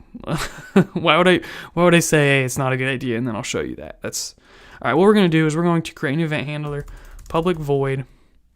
I don't even know what to call it, man. That's the hardest part. Handle text. And this is going to take a view, call it v, whatever you want to call it. And you notice that it automatically imported this for me, but if yours did not, type that out. I showed you guys how to enable that in an earlier episode. All right, next up, what we're going to do is we have to think about how we get the value right here, this name. Right now it's just name. What can we do to grab that? Well, if you look in here, it's highlighting this text field. So that's what we want. We want this text attribute. So let's try and grab that in code. So we'll say v. All right, now here's the thing. How is this method going to get called? Well, before we grab the text, we have to figure out how is this going to get executed. Let's take a look back at our XML. And I think the easiest way is probably on a button click. So let's do that. Let's grab a button, drag that right here. We'll anchor it relative to the input field and to the left and right. Beautiful. I mean, it's not gorgeous, but it's good enough. Now on here, we can name this just button. And what is it going to do? On click, we will just call it handle text right there. And you can see it gave us some options there, which is pretty awesome. All right, so we got that. Now, when we click that button, this method will be executed. And this V here actually refers to that button, not the text. So this is why we need that R.id thing. So we'll say FindViewById, pass in R.id dot source. So that is the whole process to get the view, specifically the input field. Now what you can do is you can say dot text, or get text, but you'll notice nothing actually shows up here because we've talked about this earlier. The view doesn't have that attribute. So we need to cast it to be of whatever type this is. And you can go in here and you can see that this is just plain text. I think it's just TextView. I'm not sure how to find that. I'm a terrible teacher. All right, TextView T, and we'll assign this to it. So now we can say T dot get text. And let's just take a look at that real quick. When you type this out, you can hover over this. And you can see that it's a char sequence. So that's what it returns. And we want a string. So what we can do is we can say get text dot to string. And then we can assign this to a string variable input, like so. So that's the whole process. And now input should have that value. So what we can do is we can just check that. Let's Log.d, and we're going to say, just tag it as info, and then the actual value is going to be input. All right, so now what we can do is we can go into Logcat, and we're going to search for our tag there, info. And when we run this application,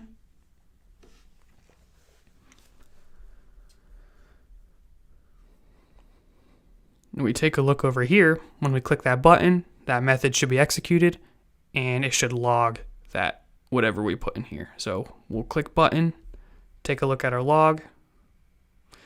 Oh no, something's not working.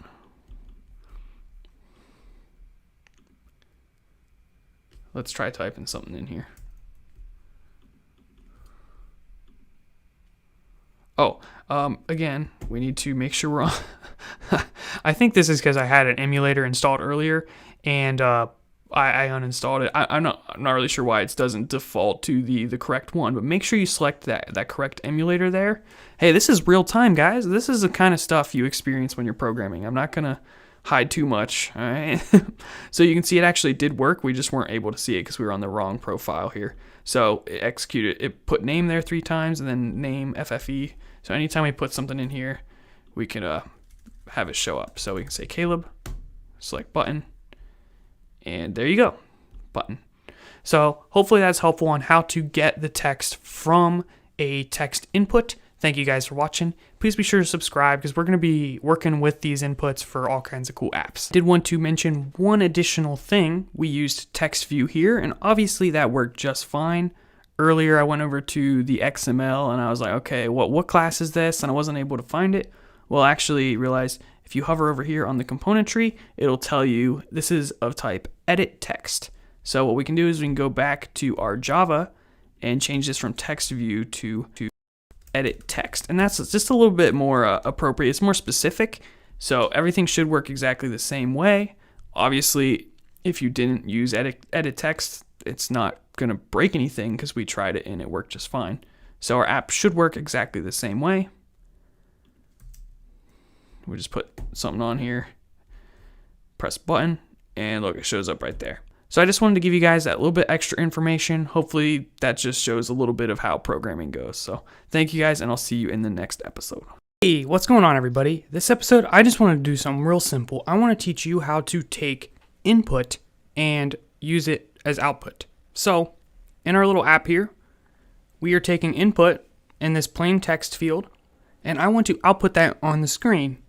Now, this isn't complicated. We can pretty much do the same thing we did to basically get the value from this input, but instead we're going to go the other direction. Instead of getting the value, we're going to set the value for something else. So what we'll do is we will do a text view here, and you can do the anchoring. So we'll anchor it there, there, and there. Now on the button click, I want to copy this value to this. So let's give it a cool ID.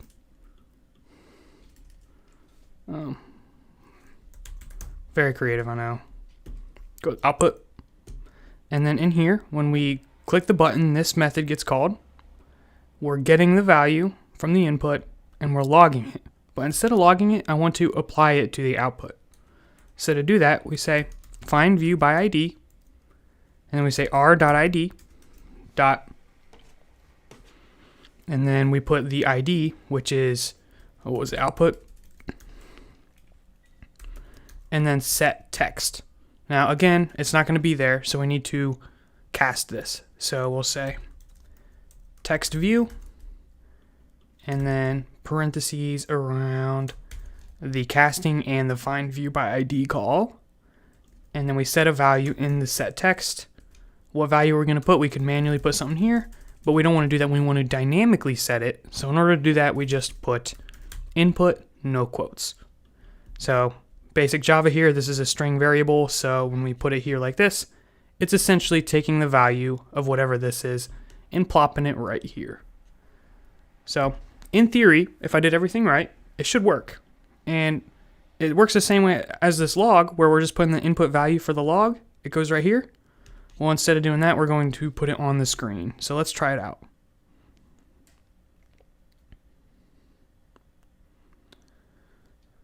So the weather. All right, so we'll go in here. We'll put Caleb, click button, and look, the text updates to Caleb. Each time we click that button, it updates. Awesome. So very simple. Awkward. All right, guys. Thank you for watching. Please be sure to check out the next video because we're going to have some more exciting stuff. This one's pretty easy, so see you then. And if you have any questions, don't forget to comment, start a discussion. All right, peace out. Yo, what is up? This episode, what are we going to be doing? We're going to be doing an alert. Now, what is an alert? Well, hey, let's check out this sweet app we got right here. We basically put in some text, we click this button, and it shows up down here at the bottom. But what if instead of having it like permanently there, we just wanted it to kind of like pop up for a second and then fade off into the distance? And it's very similar to a JavaScript alert. And in fact, that's why I decided to say an alert. So if you don't know what that is, I'm going to show you that just now. And this is also a good opportunity for me to call out this imposter we have. So this guy claims to be the real Caleb Curry, and he looks exactly like me. He's making these videos, have nothing to do with technology. But I watched a couple. They're actually not too bad. So if you want to go check out some stuff that's unrelated to programming and just have some fun, here's a little plug for this guy's channel. And, you know, maybe one day he'll pass me in subscribers. I mean, I highly doubt it, but we'll see. So go check that out if you want to follow that imposter. And here's what we're going to do. Inside of a browser, you can get developer tools by right-clicking Inspect. And then you can click Console at the top.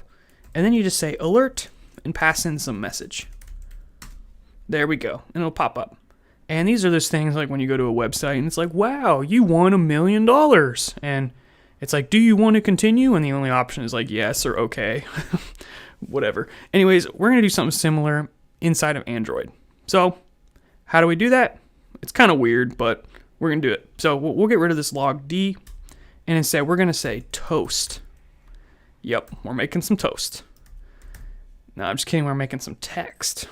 So that's the method we want to call.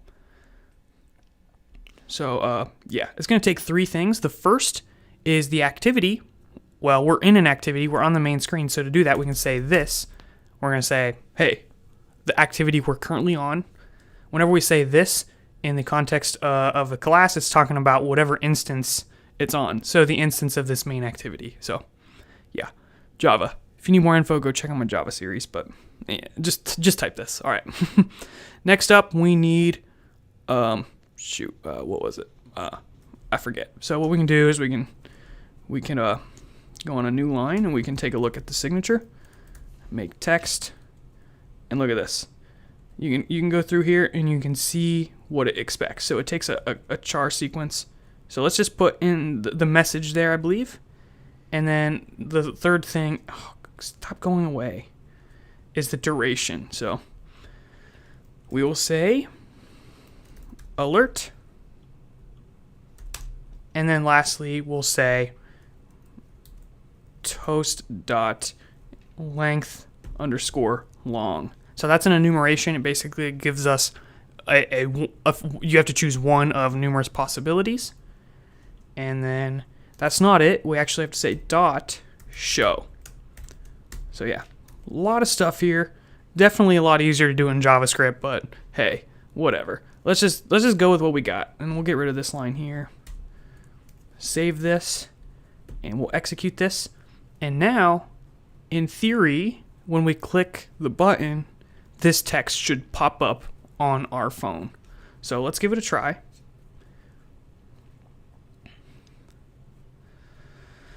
Click the button, and look down here. You can barely see it, but it's gray. It says alert right there. And each time we click it, it pops up. So you can do that when you want to signify something happened, or maybe something asynchronously finished, or you know something happens and you just want it to pop up for a second and go away. But now we can actually take whatever this value is and show it up there just the same way as we've done before. Instead of saying alert here, all we have to do is say input, like so. All right, now in theory, it's going to take this value from this string right here, and it's going to output it in our Toast machine. So why it's called Toast, I have no idea. Why is the logging thing called Logcat? I really don't know. The world may never know. All right, click button. It says name. Let's try something else here. Subscribe. Click button. And obviously we have some issues here. You can see it down there by the spacebar.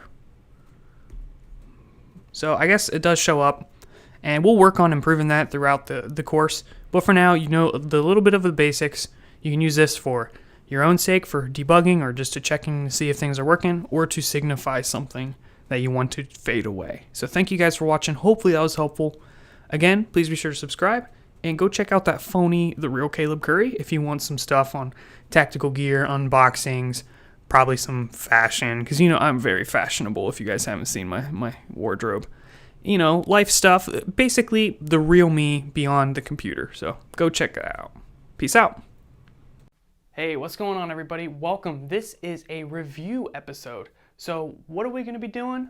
That's right, we're going to be talking about all of these things, which I wrote out because I knew I wouldn't be able to remember half of them if I didn't write them down. So this is what we've talked about in the last 20, 25, 27 videos, or whatever it is.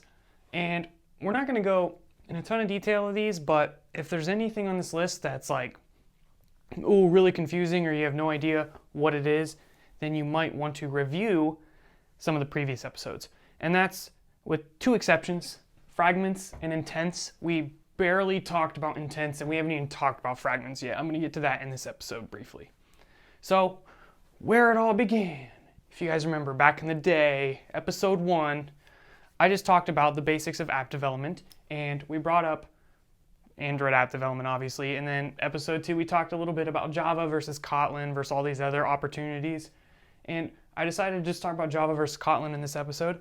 These are two programming languages, and they can be used to do the same exact thing inside of Android development. So which you choose is ultimately up to you. Now, Kotlin's kind of newer. It's kind of like that fresh programming language on the block, and it's pretty well established, so it is popular. It's not like you have to worry about jumping on, trying it out, and then it just disappears the next day. I'd say it's more stable than the latest JavaScript framework. So you can try Kotlin as well, and I intend on doing Kotlin videos on this channel here too. So stay tuned for that, and be sure to smack that sub button. We decided to go with Java since I already have a Java series. And once you know Java and you understand the Android principles, switching to Kotlin is going to be a piece of cake. You just got to learn some of the basics of the Kotlin language. From what I've seen, it ain't too complicated. And then picking up Android with Kotlin, that's going to be easy. So that's that. Now, the thing with apps is that there's multiple points of entry.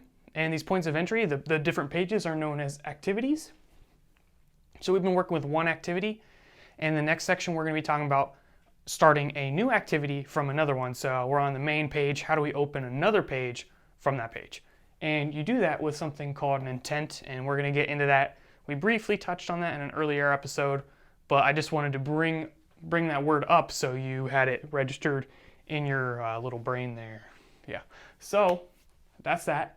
Fragments, these are kind of like, they're kind of like smaller activities, and we're gonna probably get into these soon, but we're gonna start with just getting into activities. It's a more natural flow to understand activities and then move on into fragments. All right, so don't worry about that for now. Just if you are, I just wanted to put that in there if you are watching this and you're like, oh, why didn't you talk about fragments? That's because we're gonna get to them later, so yeah. Next up, we talked about layouts and also views. Layouts kind of group views together, so you can put views inside of these layouts. You can drag the layout around and all the views inside of them move. The views are like the text boxes and everything like that inside of the layouts. We've been using this one called a constraint layout, which basically you basically anchor different views inside of the layout, We haven't gone into the detail of how to do all of that, but we have anchored to the left and right and to the top. And that's just so if you don't do that, it's always going to jump up to the top left at position 0, 0. So when we get into design, we'll probably get into the constraint layout and how to work with it. But for now, just know that layouts are the container and the views go inside of it. So layouts is like a giant box and we're putting views inside of it. Now we can give an ID to these views so we can reference them in code. And we do this by saying FindViewById, pass in R.id dot whatever the ID that we assign it is. So for example, button or button 11 or whatever it might be. Now when we have a button, we can assign a click handler just in the attributes on the right hand side of the page, if that's where your attributes are. And this is defined in the XML, so you can do that as well. And it's really simple. You just put the method name and then inside of the .java file for this activity, you define that method and that becomes your event handler. And when you do that, you're going to have a parameter so that looks something like this. It's going to be of type view and it's going to have some names such as v. It's the parameter, and that is going to be assigned, it's going to be passed in the button that you click. So you can reference that button using V, so you can disable it, you can change the text, you can manipulate it in every single way you can manipulate a button. That is another way to grab views in addition to the FindViewById, passing in this stuff. So there's two different ways you can do it. The R.id.button, you can use that to grab any of the views. This one, you can only work with the one that the event happened on, such as the button that you clicked. Last, we talked about Log.d. That's how we logged stuff to the console. And then we used our Toast to make little pop-ups. Now, in the previous episode, we talked about Toast, but I didn't really explain that you need to make sure you have the imports. And that might apply for all of these things here, because I made it such that when there's an import that is not there, it'll automatically do it for me. We talked about how to do that inside of Android Studio. So if you don't got that, it's really easy. Just go to like, what was it? You go to like you go to like Android preferences, and then you go to general, and then, I don't know, look it up, you can figure it out, or watch the entire 25 videos and find where that spot was. So those were the main things. Now what I want to do is I just want to go into either going over some code examples of some of these things just to get some review, make sure you guys got it, maybe some exercises, or we'll just jump into the next section where we're going to talk about creating new activities, doing some more complex stuff, how to pass data from activities, and hopefully all these things start to piece together so that when you're assigned a task of building the next crazy app, you have the tools in your tool belt to do that. Yeah, all these things just kind of seem like random information, like reference material, but it's kind of like I've explained this on my channel before, it's like learning the different Lego pieces. Imagine you're like a 2-year-old and you see like the normal Lego piece and then the flat Lego piece, and you're like, wow, this one can be used to make like houses and this one can be used to like eat. No, I'm just playing. But the different shapes, those are these, and you can start piecing them together to make bigger projects. It's kind of hard to just jump in and make bigger projects without understanding these concepts. So I do apologize if it's taken such a tremendous length of time just to get through some very, very rudimental stuff.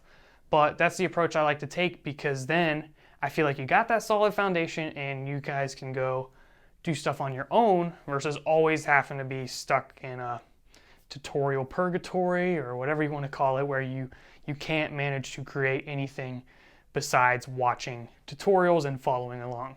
Use these tools to make something on your own, come up with some creative ideas. Like I showed you guys in an earlier episode, me and my friend threw together a tic-tac-toe game.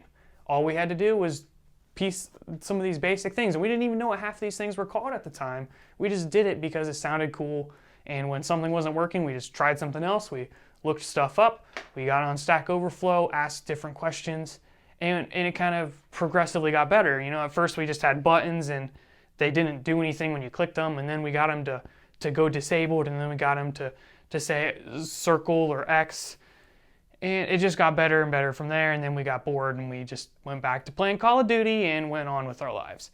But you guys get the point. Try to do it in an exploratory manner. I'm going to stop my rant about now, so thank you guys for watching, And if you have any questions, leave them in the comments. We can try to start a discussion. If you've learned anything that's been significantly helpful to you, please leave in the comments, because that's going to help other people who go into the comments. So if you've had any bugs and you've managed to solve them, leave it in the comments and say what you did or what the issue was. If you had some clarity on some concept you were confused on and you finally figured out how to put it in your brain, put that in the comments, because that's going to help other people. So it should be this community effort to help everybody learn. So thank you, and let's move on to the next episode. Peace out.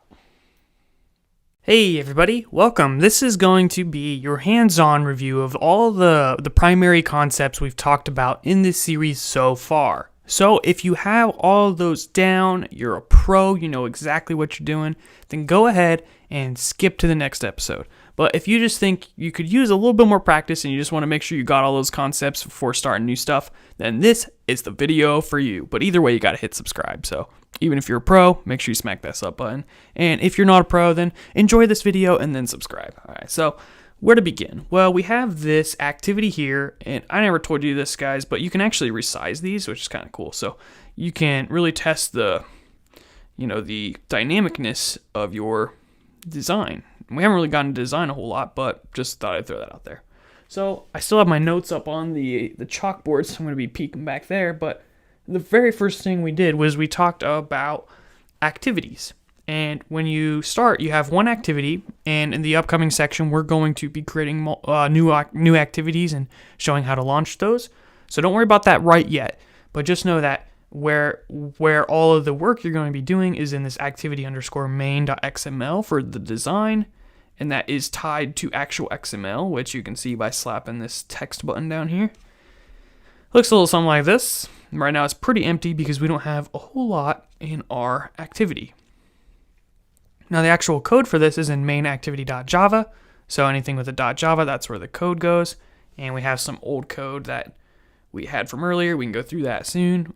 When you start, you'll just have this onCreate. That's part of the activity lifecycle. We'll probably get into that. But basically, when this is created, this stuff is executed. All right, so that's the main thing. Now, when you're in the activity, you have layouts. So, for example, this constraint layout. We could also just do like any of these layouts, really. And so when you have a layout, you can put views inside of them. So we'll go to common, we can put a button in here. You can see how small our screen is because our buttons are huge. All right, so that doesn't look right. Why is it doing that? Okay, there we go. Let's add that button in here. Let's try this again. Okay, so we add this button, and the button is indented from the constraint layout, so that indicates that it is part of that constraint layout. Now you hover over this, you got this red exclamation mark here, and it's going to give you some mumbo jumbo. I just clicked it. It'll jump to 0, 0 at runtime. So when you're looking at this and you go to the text, you have this position layout editor absolute X. That's just saying it's going to look in the editor like it's at this position, but when you actually run the application, it's going to jump up to the top left corner. So if we just run this app, we can show that pretty quickly. And we actually have some issues because our source code has old code in it. So I'm just going to comment this out for now. Great. And now we should be able to build this, and hopefully there are no other issues.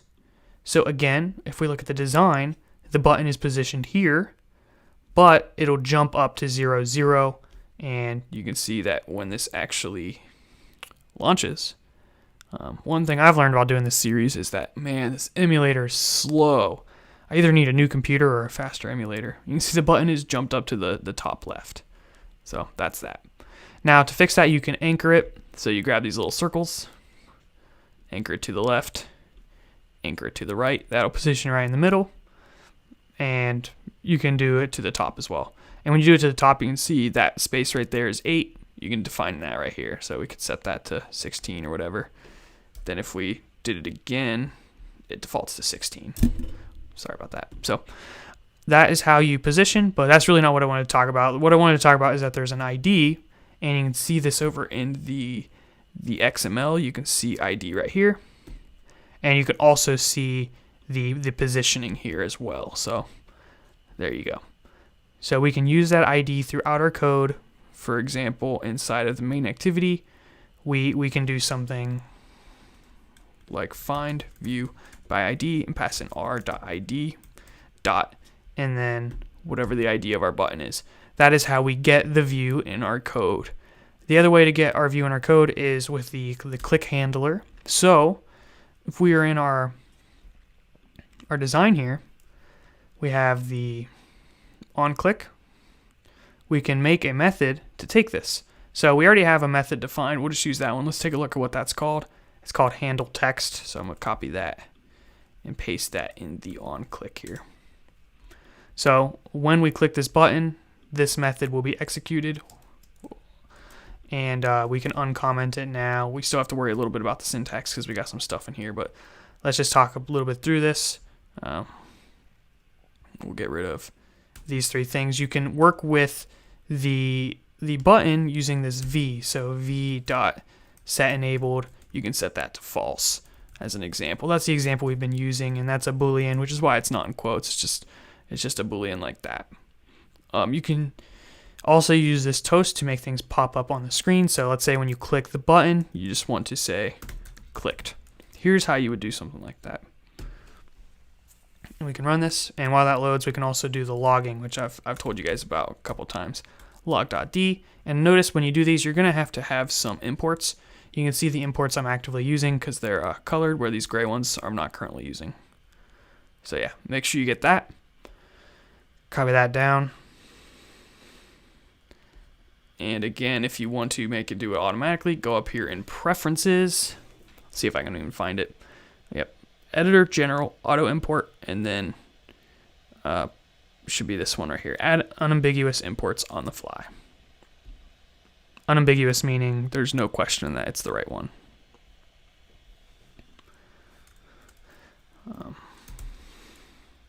You can give this a tag such as my log, whatever you want. It doesn't really matter. And then some message. And that's going to show up in this Logcat down here. So we can search for my log. All right, so let's run this. And this will give us an opportunity to see this toast and the Log.d in action just as a review. Make sure you get the syntax down. It is a little cumbersome. We'll space this out. And if you're new to Java, notice that spacing it like this is totally fine. It's white space insensitive. So we click the button. It pops up down here saying clicked. And it fades away. And then over here on our log, we have this message, which is this string right here. So other than that, I think we've covered most of pretty much everything, except we did it all in one video. Maybe I could have just did this video and saved you guys like 27 videos. But yeah, the YouTube algorithm, I forgot. Crap. Yeah, gotta get that watch time. So just continue watching these episodes, and I think we'll be able to get through a lot of other cool information and start building some cool stuff. So hopefully this is the perfect pace for you guys. Maybe you got a little bit of experience, maybe you're intermediate, but you don't have tons of experience.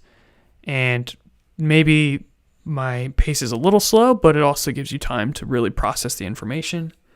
And I don't want to make an information encyclopedia. I want this to be almost a I don't know how to word it, but a leisurely activity. Is that the way to say it? I want you to be able to sit down at your desk and, drink some coffee, eat some spaghetti, and watch some tutorials, code out some stuff, make some fun apps. I don't want this to be like reading the encyclopedia or this isn't supposed to be too crazy. So hopefully I am serving that purpose for you guys. Yeah, and that's it. So see you in the next one. We're going to start some new stuff. Hopefully you guys are excited, and don't quit. Don't be a loser, okay? Just don't. Not today. Hey, what's going on, you peasants? In this episode, we're going to be talking about activities inside of Android. Now, I know we're pretty far in the series, and we're just now getting to activities. We've talked about them a little bit in the earlier episodes, but now we're focusing on them for the next section of videos. So hopefully we get a pretty good understanding of them. Now, what is an activity? Simple question. It's not those things where you like do stuff. No, it's not those kinds of activities. It's just a screen on your app. So let's say we have a phone, and let's say we have the screen on the phone. We're going to go old school. We still have like a border and a button down here. This here, what shows up here is known as an activity. And we're going to have, oh, that looks terrible. We're going to have a main activity, and that's kind of like your home page, right? So let's say we're in the context of an email application. Well, what kind of stuff would be on our main activity? I imagine we probably have a series of emails on here from people. Right here. Like so. And we might have a little plus button to compose a new email. And we might have a little search. And that is a magnifying glass, if you can't tell. And yeah, this is an activity.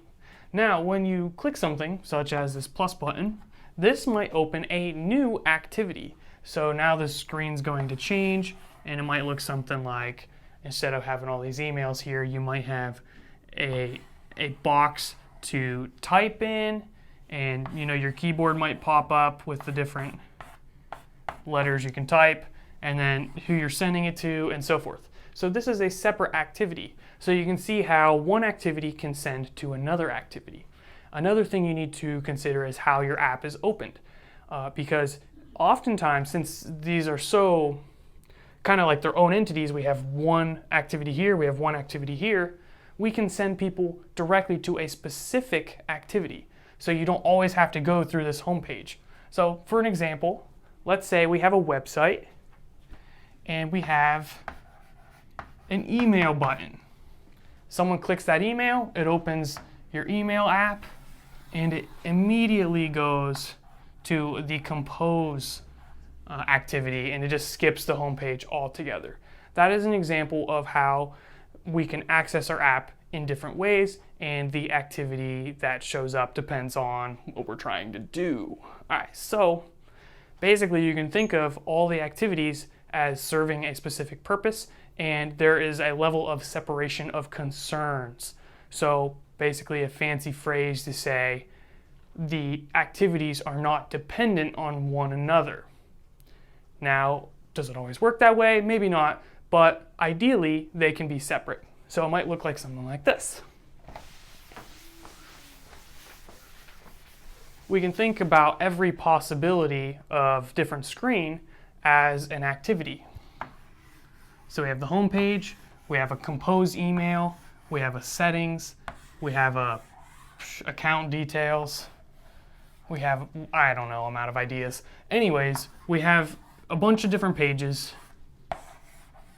and in theory you should be able to open to any one of these pages directly without having to go through any of the others. But sometimes you will pass information. So for example, let's say you start here and you click the compose button. Well, that's going to open this compose activity. Other times you might be on an email from a specific person. So let's say, we're on an email from John and we click reply.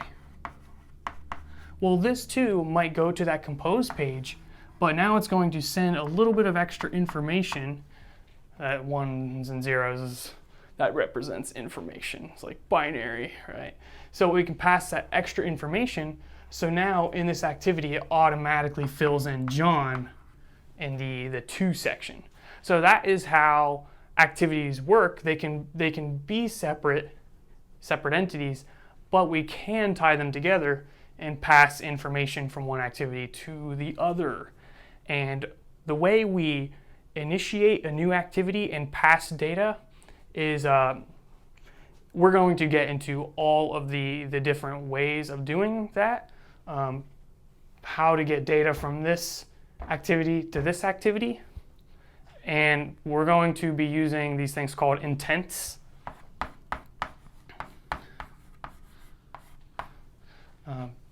So we'll get into intents and what they are. So we will use an intent to initiate a new activity and pass data to it, but there's various ways of doing it, the passing the data part.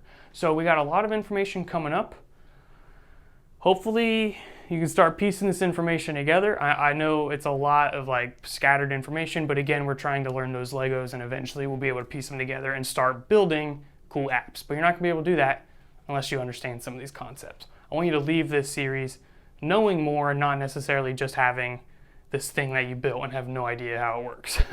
So thank you guys for watching. Be sure to stay tuned. In the next episode, we are going to try to get hands-on with these activities, and we're also going to get in a little bit into design, how to make them not look like a giant turd, and how to, yeah, that's pretty much it. We're gonna get into best practices and all that stuff as well. So yeah, stay tuned for the next episode. We'll get through the activities and then we'll move into fragments and all kinds of other cool stuff. So stay tuned and be sure to subscribe.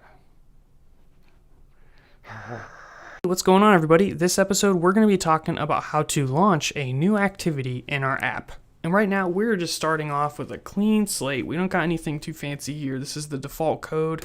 And then in our main activity, we just have literally nothing. So what are we going to do? We're going to put a button here, and we'll also anchor this to the left, right, and the top. And I have this set for 16 dp right here. Now what I want this to do is, we're not going to worry too much about what the button does, more that it launches an activity. So you can just make something up in your head. What I'm going to do is I'm going to say that this is the settings. So if you want to change the settings for something, you can create a button to do that. And then onClick, we are going to give it an event handler. So we'll just say launch settings. And we'll copy that to make sure we have the name exactly right when we go into our main activity to deal with that event. So launch settings, and we'll say public void. And then the view passed in is going to be the button. And then all we're going to do in here is launch a new activity. All right. So we got the boilerplate stuff that we need. Now we need to actually launch the activity. So I'm going to write out the code to do that, and we're going to use something called an intent. So it's going to look like this. We're going to say intent, give it a name, and notice the import up here. Make sure you have that. And then we say new intent. Now if you're new to object-oriented programming, new, that's funny. This is how we instantiate a new object of type intent, and we assign it to this variable I. So this is a constructor, and it's going to take some arguments passed in. So the first is actually what's known as a context instance. So without getting too much into the inheritance hierarchy of all of this, our activity inherits from context. So we can actually say this. So when we say this, we're referring to the current activity, the main activity. And since that is an instance of context, that works. All right, next thing, we are going to have the other activity. So we can give it a name here. We'll just say settings activity, and then we say dot class. All right, so you can see it expanded this here, package context. Yeah, that looks good. All right, so the settings activity is what we're trying to launch. We are going to need to create that. So we will go over to our project, and where we have the main activity, we can right click that folder and say new activity, and then empty activity. We'll call this settings activity and say finish. And notice it says there's a layout here. It's going to be activity underscore settings. So we can work with that later. All right, so this is our new activity. Zoom in just a little bit. All right, cool. And then the only other thing we have to do is inside of our main activity code, we will say, let me go to the next line here. We're going to say start activity, which is a method call like so. And then we pass in the intent object we just created. So we just say I. There we go. All right, so I think everything is right. Let's just try running it and giving it a go. Now our new activity we just created, this activity settings.xml is currently blank, so there's not going to be much popping up. But in theory, we should be able to click the settings button and then a new blank page will pop up. That's the goal here. So let me scroll over here. Ignore this. This is from an earlier exercise. Give it about some time here.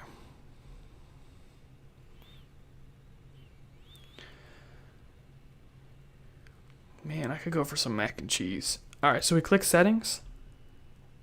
And look at that. It opens a new page, a new blank page. So that is how you create a new page inside of Android. Yeah, the code here is a little confusing. Like, honestly, I don't know the use of all of this here, like why we pass this in. I'm still learning all that too. But this is the code to do it. And then all you have to do is say start activity. Now, if you want to design that intent, if you want to design that activity, just go to the activity_settings.xml, which should be in your layout folder over here. And you should be able to put stuff on this page as well. So I'll put that there. It's not anchored, so it should pop up to the top, but we can show that. And that is how you would design the next page.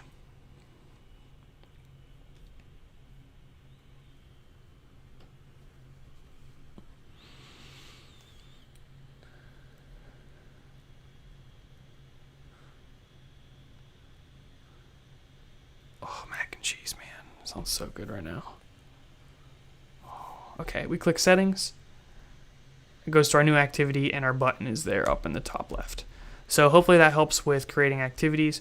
What we're going to do now is we're going to dissect the code for this a little bit more, go into some different ways we can pass data to this new activity, and we're actually going to take a little intermission to talk a little bit about design, just because our activities aren't the most pretty thing in the world. We've been anchoring stuff. We haven't really explained any of that, so we're going to go into that as well. So stay tuned, and please be sure to subscribe. Hey, what's going on, everyone? This episode, we're going to talk a little bit about designing our activities. Now, this is designed for the complete beginner, so if you have some experience with design, this might be a little bit of a refresher. All right, so let's take a look at one of our activities. We have the settings, activity_settings.xml, and this is where we can design it. Now, we do have this button on here. It doesn't do literally anything, so I'm just going to delete that by hitting the delete key. Now, so we have these. We're just basically going to go over the user interface, some of the key things you need to know, and so forth. So let's just go complete overview, 1,000 foot. Very first thing is we have these two different views. We have the design, the blueprint, and then the dual view. So if we go to design, it looks like that. Go to blueprint, it looks like that. And then we can go to both. Now, the design is going to show a little bit more of what it looks like. So, for example, we could take let's go with, let's put a button on here. And then what we can do is in our constraints, we could say visibility and we can say invisible. We'll take a look at this. It shows up on the blueprint one, but not on the design one. So the blueprint one's going to give you a little bit more of a blueprint. So yeah, I personally just leave both up, but if for some reason you just want some more space, you can kind of either zoom in or you can just get rid of one of them. So let's get rid of that button. We're not going to need that for right now, but that's the first thing I wanted to show you guys. Next, you can change the orientation of the device. Another thing is you can choose the size of the device right here or what phone you're working with, but you can alternatively take a corner. Maybe if it's going to let me, oh, there it is. There's a little thing here. You can drag this up and it'll tell you about which size goes where. And that way you can do a completely custom size. And that's going to resize everything. You could do that if you want to test for, dynamicness, test to see if it's responsive for different screen sizes. So that is very, very useful. Now you can see it says custom here. So we're no longer on a specific one, we're on custom. So you can always go back if you want. You can select one of these like so. Now the next thing I wanted to show you guys is the component tree. So this is basically a structural representation of how our activity is laid out. Right now we have one layout, and a layout is basically a collection of different views which we can grab from over here. So for example, we can grab a text view, we can grab a button. And you can see, as I've explained in earlier episodes, these are indented a little bit because they are inside of that constraint layout. So we can select that entire constraint layout, and that's going to contain those two things inside of them. So why is this important exactly? Well, you can think of it as putting these inside of the box. So when you have the box, you can move the box and everything inside of the box moves with it. So if we are working with some other, we'll go into layouts and just add another constraint layout here. We can drag this one around, but if we put some stuff inside of it, such as this button, well, that remains in that position relative to its parent, which is the constraint layout right here. Now you will notice you get some errors here, and we're going to be talking about those. So don't worry about those for right this second. We'll get into the anchoring as well as if you have a string on here, it'll complain about something. So for example, this TextView, it should complain about that as well. So watch this. Let me anchor this real quick. You'll get this little exclamation mark saying it should use @string resource. We're going to be talking about that soon as well. So don't worry about that for right now. Let's clean up our page. Let's get rid of that constraint layout, and you can see everything inside of it also goes away. So that's important to know. Now, with the constraint layout, that is a layout that basically positions stuff based on constraints, which is how things are connected to either the parent or other views. So when we put in a text view, it looks like it's in the middle here, but it's actually going to jump up to the top left corner, which is why it says it's going to jump up to 0, 0 right there. So to fix that, we need to anchor it on the left, and we need to anchor it on the top. You could also do the right or bottom, but you have to do one either on the left or right, and you have to do one either on the top or bottom, so that way it knows where to position it. Now, if you zoom in here a little bit, you can notice that there's some space here, and that space is determined by this right here. So right now it says 16 dp, and that's the default spacing. So if you want more default spacing, for example, why does it keep going away? Stop it. All right, let's try this. We'll try 100. Now it's not going to change what's already there. Those have already been established. But if we go add a new button in here and we anchor it, look, it defaults to 100 there. So that's useful. So that is one way you can anchor. You can anchor to the edges of the parent container, but you can also anchor based on another view. So for example, you can lock this position here, and now it's going to always be 100 dp from this text view. That's the alternative way of positioning stuff if you want things to be relative to the other views inside. Now, all of this gets translated to XML, and you can see that inside this text tab here. Look at this. Great. Yeah, it's kind of boring. Now, what I want to do is I want to get rid of these constraints here. Get rid of them here, and get rid of them here. Now when you look in the text, you got this button. You can see it says Layout Editor Absolute X. That just says where it's positioned in the editor. When you actually anchor the thing, it's going to show up differently. So we anchor it, and now you can see Layout Margin Top 100 dp, and we have this constraint top to top of parent. So thankfully we don't have to write this stuff because that would be a huge pain. So that's the basics of designing. Obviously, I'm not teaching you guys how to make it pretty. That's either going to be for another series or for you to experiment with. What I'm trying to do is teach you the functionality here and how everything works. There's all kinds of different views you can use from the palette, so give some of them a try, drag them on here and see how they show up, and learn how to, it doesn't like that.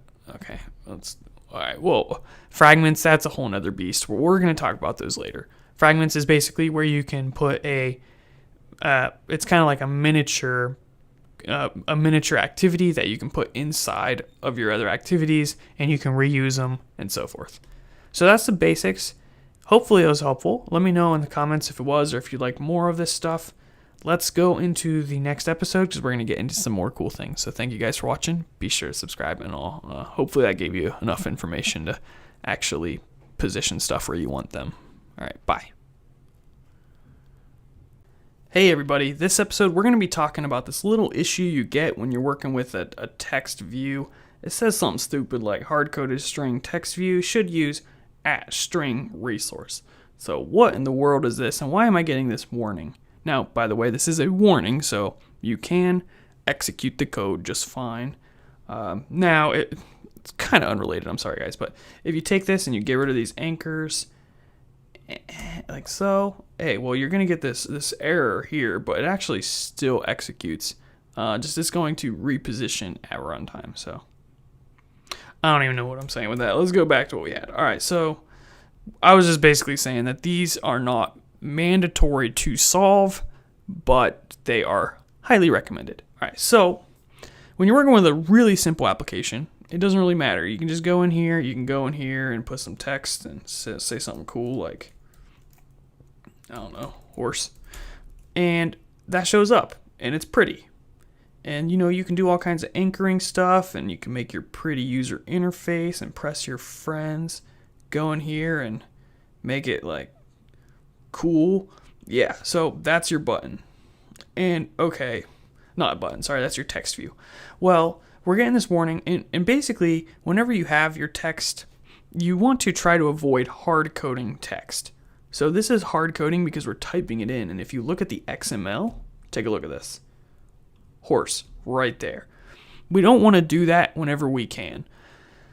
For simple applications, it doesn't really matter because if we want to change it, we can just go in here and change it. No problem. But as we get larger applications, we might want to basically change the text throughout the application.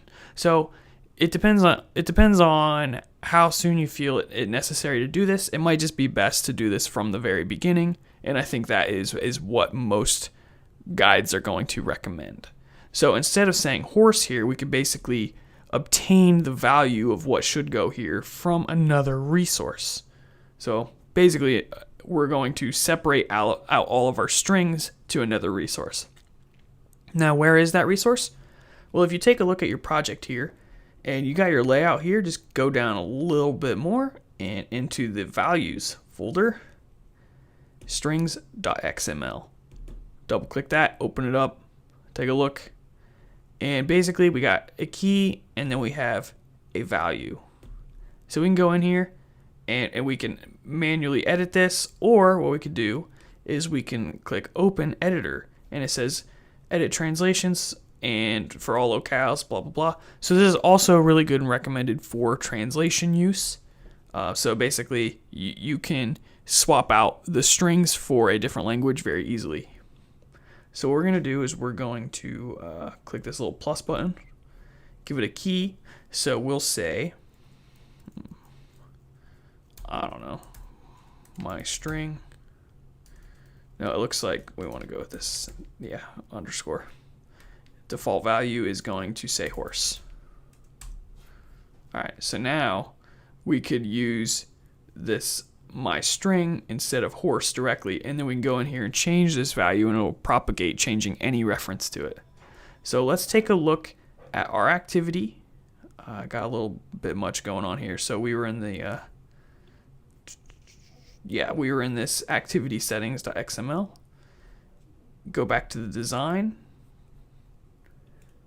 get rid of this text here, and now select this little box thing which doesn't look like it's anything there, and we can go in here and we can find our text, which was called my string, and it has the value horse. Click OK, and look, it renders the value horse, but we go into the text and there's no reference to horse. All it says is my string. So now check this out, we can go in here, we can create a button, and we're going to change this text, get rid of this, and we'll say the same thing, my string. So now we have two references to this, and what we're going to do is we're going to go change that value. So we'll go to strings.xml, and then we're going to take my string and change it to pig. All right, now taking a look back at our thing, both of these changed to the value pig. Awesome. So that is what that error means and how to fix it. Thank you guys for watching. Be sure to stay tuned because we got lots of new content coming for you. All right, See you then. Everyone, welcome. In this episode, I'm going to be teaching you how to change which activity is your main activity, the one that is displayed when you open the app using the icon on the home page of your phone. So let's take a look at our phone here. So if you want to get to the home page, you can slap this little circle down here, and you can actually hold it down and swipe up, and you can see all these different apps in here, and you can see a couple of these have the default icon. So those are the apps I've been tinkering with. And ours is actually right here, my application. And it goes to this activity, the main activity. You can see the looks of it right here. Well, I have this other activity I created, the settings activity. And we can take a look at that. We can take a look at the XML. We can go to the design view, and honestly, I want to clean it up because it's weird. All right, let's just get rid of that stuff and just have a blank activity. So what if we want this one to show up?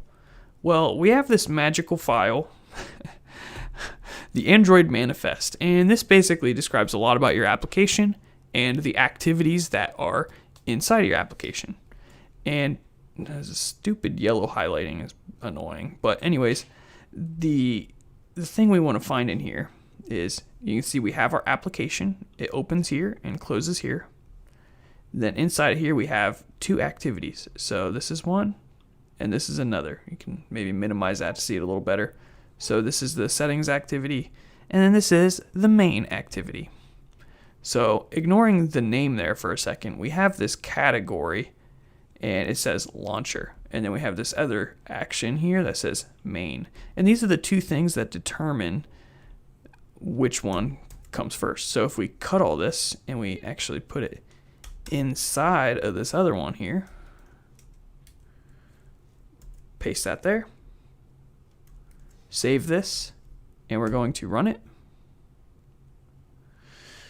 In theoretically, maybe it'll open up to that new settings page. So let's take a look at our app. Make sure it refreshed and everything. We'll go to the home page, swipe up. We got my application, click that. And there we go, we're on the settings page. There's nothing here because it's an empty activity. So that is how you determine which activity is going to be opened up from the home page. Now later on, I'd like to get into this a little bit more because there's more useful stuff in here. So for example, this determines the icon. You can see that there, and you can find it down here. We have this IC_launcher folder, and you can find our little icon there. So we can manipulate these files and this Android manifest to basically customize the application and make it our own. Yeah, so that's the basics. We're going to go into a lot more. So if we want to talk about the icon and the theme and how to brand our application, we will get into that later on after we discuss activities. For now, we're sticking to the fundamentals. So I'll see you guys in the next episode. Hopefully it was helpful. I think it was probably pretty helpful. Hey yo, what's up? This video, we're going to be talking about how to change the title of your activity. So this is what's going to show up at the top of your application when you're running it, and it can be different for each activity. Now, in the previous episode, I told you how to change the main activity. I just want to let you know I changed that back if you're following along. So when we launch this application, it's just going to launch our default main activity. Now, there's a couple things you got to watch out for on this. All right, so the easiest way to do this is to just give it a label. So let's say we want to change our settings activity, and we have to prefix this with Android. Give this a value such as settings. So before I launch this, let's show you what I got so far. Our thing just says my application, and I'm currently on the settings activity. There's nothing on here, but this is what it says. I want that to say settings. So I say Android :label settings, and I'm inside of the Android manifest, and we're inside of the activity thing. It's just an attribute in here. So we put a space after this attribute, and we put another attribute. So similar to HTML. So let's run this, and we'll see how that works. And while that loads, we can do the same thing for this activity here. We'll say, gotta prefix that again, Android label, and we'll say home. All right, cool. Okay, so scrolling over, we'll go to my application. and it says settings. So we click settings and it says settings. Awesome. So going back, it still says my application because the current change to home, we haven't actually ran that yet. So before I run this, I want to show you something. And this is the gotcha I was warning you about.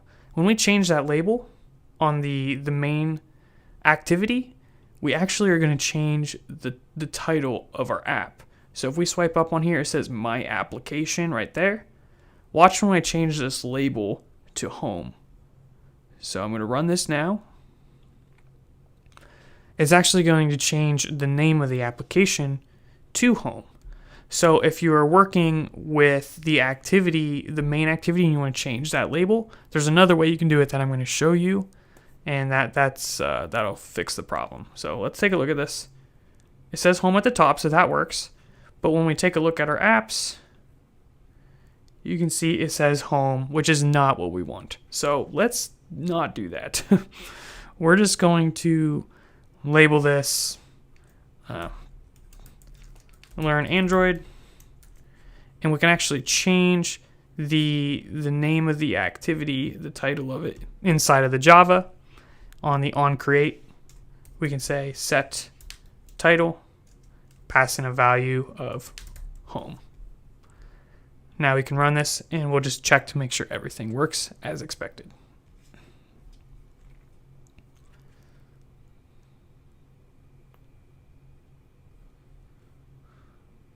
So we open the app, and it says home right here, so that's good. Close this, swipe up on and see the apps, and you can see it says learn Android. It's a little long, so it's getting cut, but it seems to be working. So that is how you rename your activities, and we showed you how to do it in the XML, and we also showed you how to do it inside of the code. So when you're working with whatever activity is your main activity, so in this situation, we have this one labeled as the main here. We want to do that not in the XML because that's going to change the app name. So you want to do that inside of the code. Thank you guys for watching, and I'll see you in the next episode.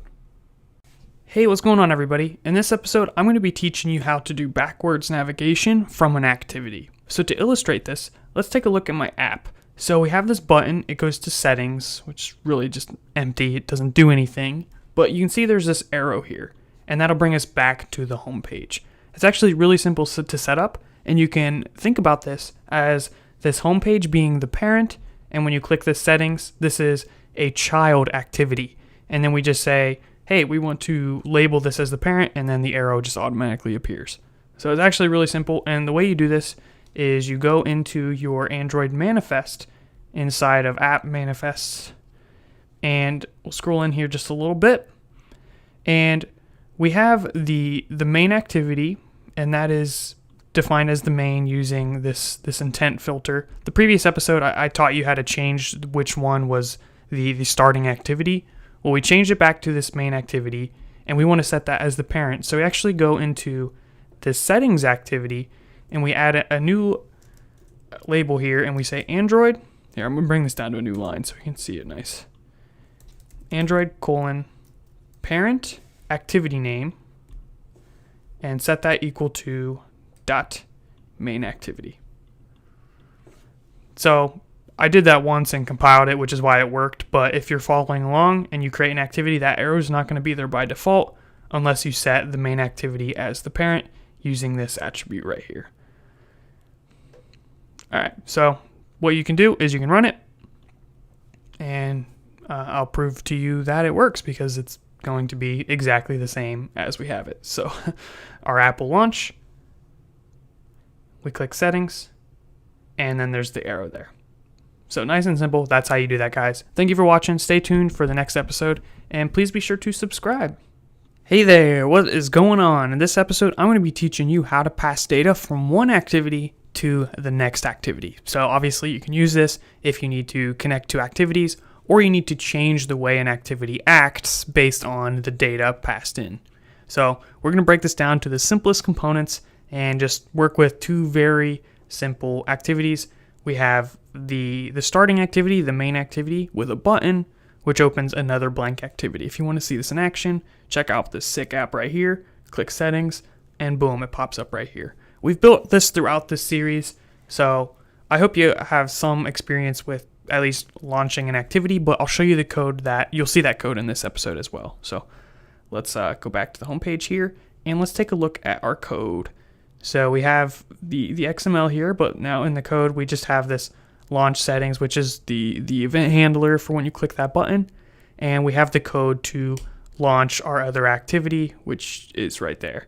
Yeah, so we can actually attach stuff to this intent. So it kind of acts as this, I don't really know, good illustration, but the suitcase that we can put stuff in and then hand the suitcase off to the new activity. And then that new activity can open the suitcase and get all the goodies inside. So before we start that activity, we can add data to this fancy suitcase by saying I.putExtras, and then we pass in an ID. So we'll just say cool, and this will be a string, and then we'll put a comma, and then our actual message, which will be like hello. And I think we actually want to use putExtra here. So there we go. All right, so you could use putExtras. If you say I.putExtra, you can look through all the different options here, the different overloads. If you put extras, it actually takes a bundle, which is basically a collection of extra information. So we'll get into that later on. So we'll use putExtra to pass one piece of data. We give it a key, and then we give it a value. So that is how we identify the string. If we want to grab this one, we use the key cool. So yeah, very realistic example here, as you guys can tell. So what we're going to do now is we're going to go over into the activity that we're starting, the settings activity. So we'll open that, zoom in a little bit, and inside of the onCreate, we can grab access to that data. So all we have to do is say intent I equals get intent. That's going to take the suitcase, and then we can say I.get string extra, and then we pass in the key, which was cool. All right, so then this is going to return that string, so we actually have to do something with it. We can just assign it to a string.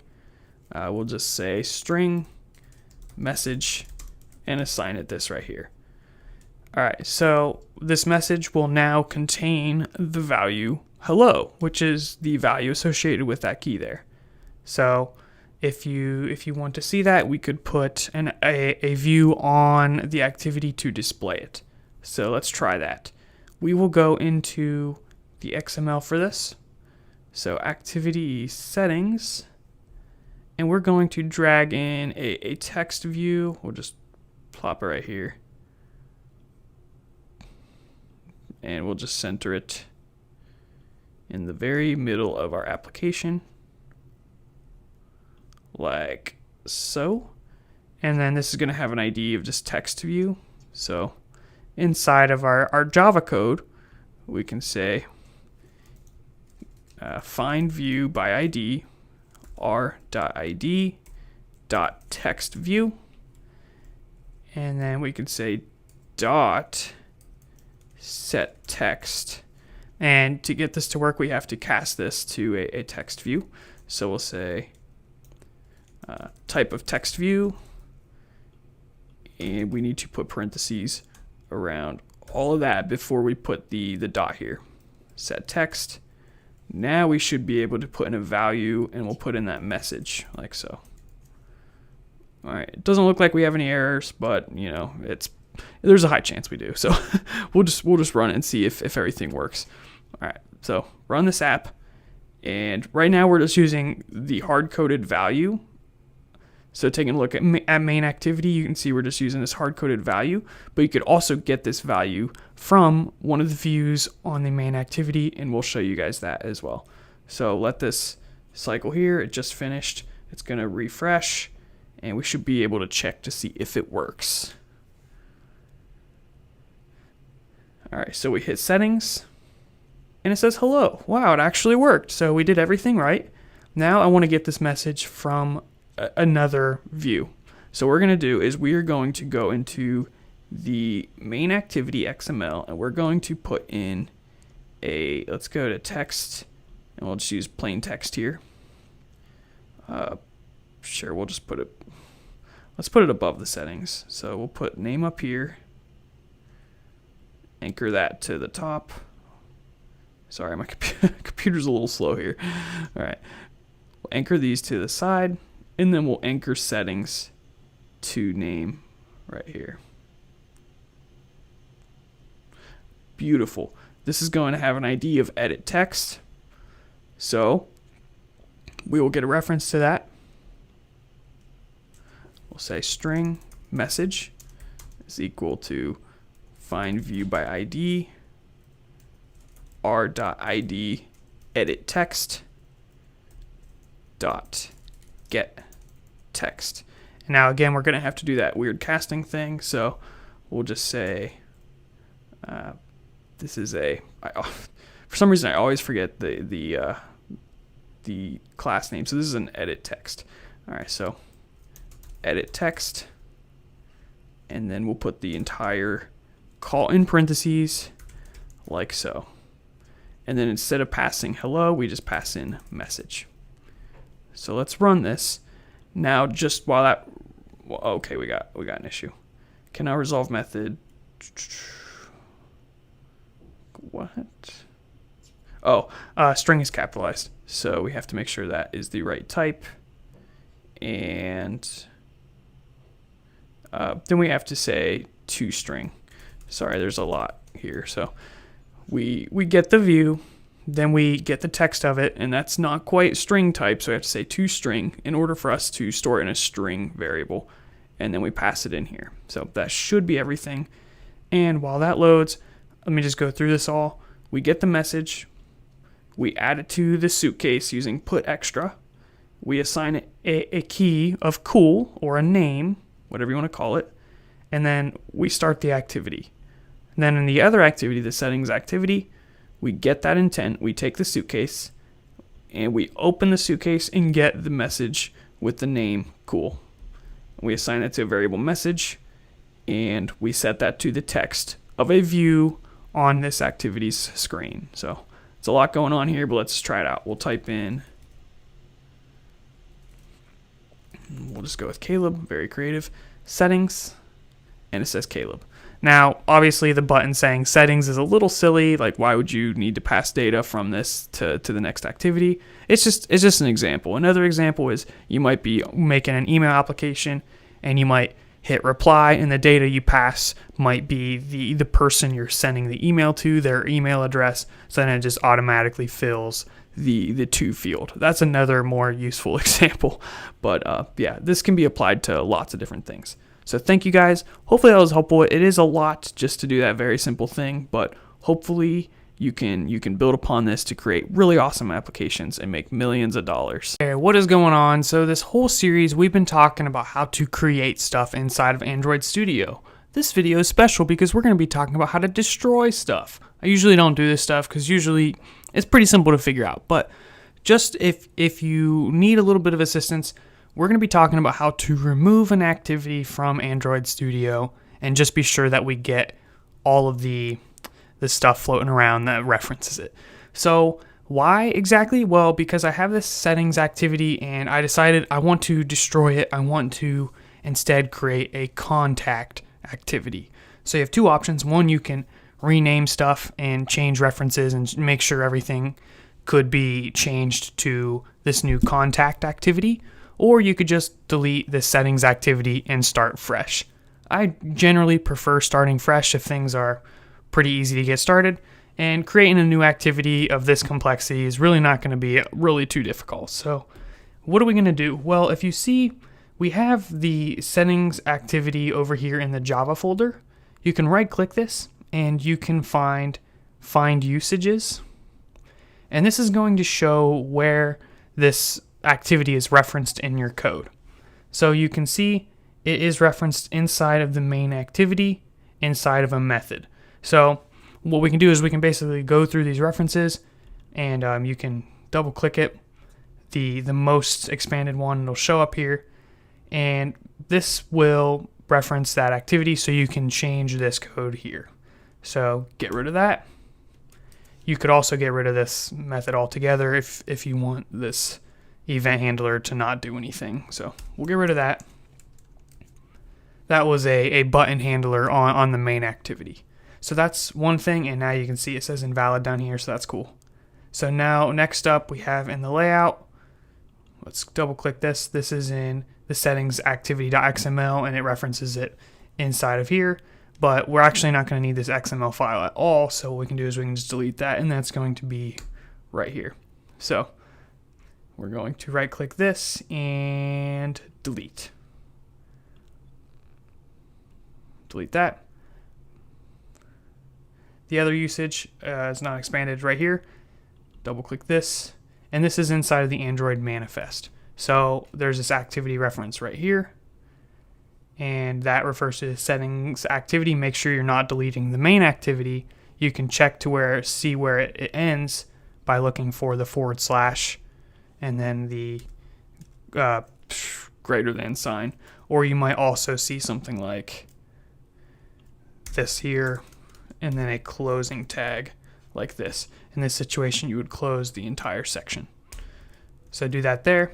So that gets rid of the reference in the Android manifest, which is basically the file that keeps track of all of your activities. So then at this point, you should be good to go into the actual Java file, the settings activity, and delete this. All right. And lastly, you might see some reference to this inside of this values folder, which is inside of this res. So go into the values and open strings. You might see a reference here, so you could delete it there. So for example, we have this main2 activity one here, but I'm not seeing one for the settings activity, so we're fine. We don't have to delete anything. So to conclude, what all did we do? We deleted it from the Android manifest, we deleted the Java file, and we deleted the XML file, and we deleted any code referencing the activity. Specifically, we had some code that initialized that activity, so we got rid of that. And optionally, or in this case it wasn't required, but you could go into the strings and make sure there's nothing here as well. So pretty simple video, but just thought I would cover that because if you've been following along, I don't want to jump into the next episode and we have a completely different setup and I didn't explain anything on how to get there. So now you know how to delete an activity, pretty simple. So stay tuned for the next episode because we're going to start creating again. See you then. Hello everybody, welcome back. In this episode, we are going to start fresh. So in the previous episode, we talked about how to delete different activities and do all this different stuff. But now I just want to start a new project. I want to talk about something new. So to do this, you go to File, New Project. And what I want to do is I want to show you guys that we can actually very easily create a tabbed system by using this bottom navigation activity. So if you're looking for a way to basically scaffold out an application without having to do a whole lot or generate an application, you can do that this way just by clicking one of these different options. So we'll click Next. And we'll give this a name, call it YouTube. And we're going to use Java. And now for the API, you can choose a newer API if you want some of the newer stuff. But I would say API 19 is fine. That's going to cover 95% of devices. And we're not going to be using too much of the new API stuff. So for now, we'll go with 19, but you might want to go with a higher version. So that's up to you. So then we'll click Finish. And you can just say goodbye to our old application. Yay. That's the easiest way to clean up a project is just get rid of it. All right, so now we got this new application. And what I want to do is, well, first let's open the project. And we'll go into the app, into the source, and then to the main, and then the Java. Oh man, come on, really? Why are you doing this to me? All right, go into, that's better. All right, so we'll go into Java, and then the main activity, which opened automatically. My computer's just so slow that it just took a couple of patient minutes there. All right, so this is the XML, and we're in the text, so we can go to the Design tab here to see what it looks like. and it's looking pretty good. You can see we have a home, a dashboard, and notifications. So we already built out this really cool application. We didn't even have to do anything. And you'll notice a ton of the apps on the App Store have this similar style. They'll just have some buttons at the bottom. I'm guessing a lot of the developers are just setting up this default app, charging tons of money for, quote, custom apps, and then they just change a couple of things, and boom, they have a new application.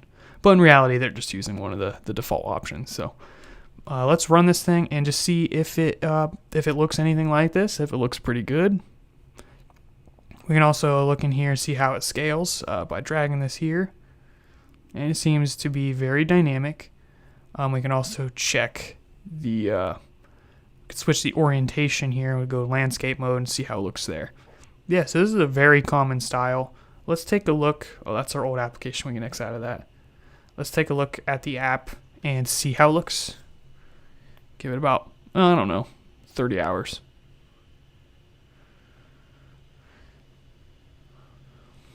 All right, it's working its way up. Oh, okay, this is the home fragment. All right, awesome. So this is using fragments, and we're going to get into that soon. We've been talking about activities up to this point, and activities are essentially the entire page, but it looks like each one of these tabs shows a new fragment, which you can kind of think of as a fragment of an activity or a piece of an activity that you can reuse. So maybe this part of the screen is a fragment. And if you want to see what this looks like in the visual editor, you can go over here and you can see inside of the component tree, we have this nav host fragment, which takes up this portion of the screen, whatever's inside of the blue there. So cool. And you can see those fragments over in the layouts. We have the fragment dashboard, the fragment home, and the fragment notifications. And you can go inside of these to see what they look like, which in this case, they really don't have anything at all. So yeah, but we'll get into all the fragments and stuff pretty soon. I just wanted to show you guys how to create a tabbed system. And yeah, that's pretty much it. So the next episode, we're going to start working with this application and building some stuff out. And we're going to continue our discussion on activities and passing data between them. But pretty soon we'll transition into fragments because we need to learn about those as well. So thanks, stay tuned, and be sure to subscribe. What's going on, everyone? In this episode, we're going to be talking about some of these different options on this text category of the palette. Now, you can just get in any activity. There's no prerequisite content. You can just drag some stuff to the screen and start playing around with it. I do have here a plain text that I drag to the screen, or drug, however you would say that. I don't know. And it's cool. It works. It does its job. But one of the things I wanted was to be able to type and it would go down to the next line as if you're writing a larger message or an email or something. And I actually found there's this option here, multi-line text. So you can drag that to the screen. You can anchor that real quick. And it seems to do the trick pretty well. But is there really anything different between these two? Because if you look down here on the component tree, you can see that they're actually both of type EditText. So what is going on here? Why do we have all these options if they're both EditText? And how do you differentiate the two? Well, it actually comes down to this input type attribute.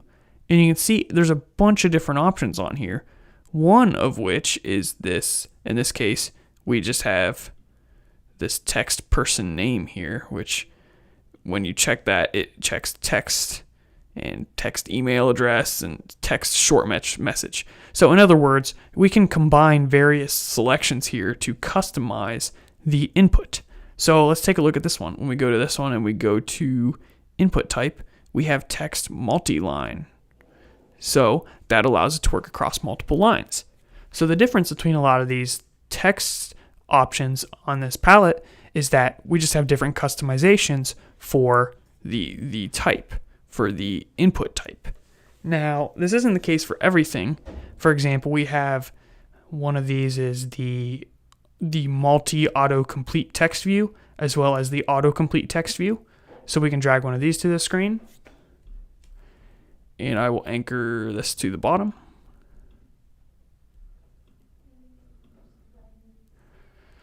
Cool. Now let's run this and just take a look at what we get. And you can see over here on the left, the autocomplete text view is actually a different type. So that is not just a customization of the plain text. It's its own entity. So taking a look at our application, we can try out these new ways of typing. So this one, we can type in some stuff here. And look at that. It goes down to the next line. That's different than this one where it just scrolls forever. So if you want to get rid of the keyboard, you can hit this little arrow down here at the bottom. And then we have the autocomplete text view, which works pretty much the same exact way. So you can put stuff in here and you can fill up the page. Now, this one also does that though, because I can go in here and autofill this. So I'm not entirely sure the value of this autocomplete text view because it seems that this one does it by default. And maybe that's something that's dependent on the Android operating system or the phone you're on. I'm not entirely sure. But just so you know, that is a thing that exists. So those are some of the different things you can do to customize the text inputs. So when we want to create a way to create a message, what you can do is you can go format this thing to fill up more of the screen, and then it'll scroll down to the next line. And my only request for you guys is I want you to autofill one of these things, and I want you to copy and paste the message as a comment just to see the wild things that pop up. And make sure you don't put any context. Just post it in there. That way YouTube looks at it and is like, the algorithm's totally confused with the conversations going on in the comment section. So that'll be fun. So do that and start playing around with some of these different options in the palette and look through the different options in the input type. For example, there's password. So it looks like there's a search, which is nice. Password didn't show up. So let's see what password has selected. If we drag password in here, it has, okay, text password. So yeah, that's how you do that. So if you want the password, you can select that one. And there's all kinds of other options on here. So you can get exactly what you need. So I know it's kind of simple, but just wanted to share that with you guys and check out the next episode. See ya. Hello everyone. In this episode, we're going to get a little bit more practice with activities, passing data between them, and making them dynamic. Now, we're going to start fresh with a new project. So, open Android Studio and start a new Android Studio project. And we're just going to go with an empty activity. And we're going to call this whatever you want. We'll just call it like activity practice. And we're going to go with Java. But, I mean, if you're using Kotlin, by all means, whatever. Okay, looks like I already have an activity practice. So, it was named Activity Practice 2, but yours is probably just activity practice, and that's fine. So what we're going to do is we're basically going to make an activity that is separate from, remember, like the whole idea is to keep things separate. So we have the main activity, which is like the home page, and then we have a new activity, which acts as its own module, sort of. So we can just pass data to it, and it will work. So imagine if you're working with an email application, you compose an email, and that'll work if you reply to John, if you reply to Sally, or you reply to someone else. And you don't have to have a new activity for each one of those options. You just have one, and then you kind of generalize it so that you can take input such as who you're sending the email to. So that's just kind of like a silly example, but we're going to basically try to produce that same concept here right now. So if you wanted to have a list of emails, you could really easily do that with a recycler view, and you can get that by clicking that little arrow there. But it's not quite as simple as just dragging and dropping and then boom, you're done. There's a little bit more work to it, so we're going to save that for another episode because that's really not the focus of this episode, and that'll take some time to set up and explain. So we're going to keep it simple. We're just going to work with some buttons. So we'll drag a couple buttons in here, and we'll zoom in here. And you can lock these to the left and to the top, just so they're not just all in one spot. Again, I'm not working on design here. I'm just trying to get some functionality going. So what are these buttons representing? Well, imagine we have a list of emails, and we have the option to reply to the first one, reply to the second one, reply to the third one, and so forth. So each one is like a reply. Now, you can generalize this a little bit and think, hey, this might work for an application where you can respond to support tickets or respond to instant messages. It doesn't have to be email. It's just that concept here. So if you remember from an earlier episode, we have this onClick handler. So click one of these buttons and we have this onClick. We can just say something like compose message. And we're going to create that method because you can see it's red now. It doesn't like that. So we're going to go into the main activity.java and we're going to create that method. So we'll say public void compose message. And it's going to take the argument, which is the button that you clicked. So that's of type view. V is the name. All right. So also, I'm stupid and I put this in the wrong spot. So make sure this goes inside of the class there. Beautiful. All right. So here is where we would handle that button click, and we can actually set that to the onClick for all of these. And we're going to make sure that this works. So it looks like it's working. So we'll do that for all of these.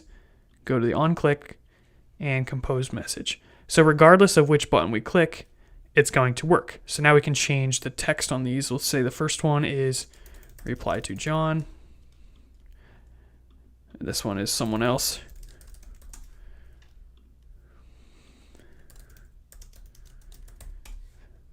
I feel like that's a better spelling. There we go.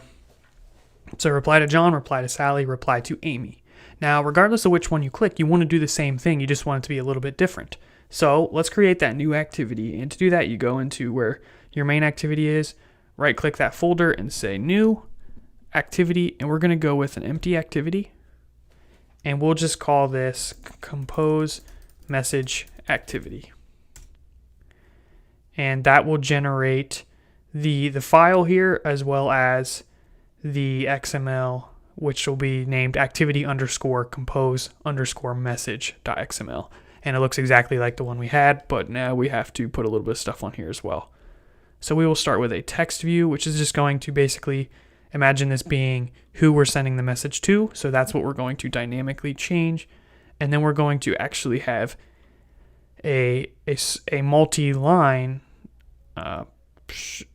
text here. So we'll go multi-line text, drag that in here, anchor this here and to the left. And then lastly, we can have a send button.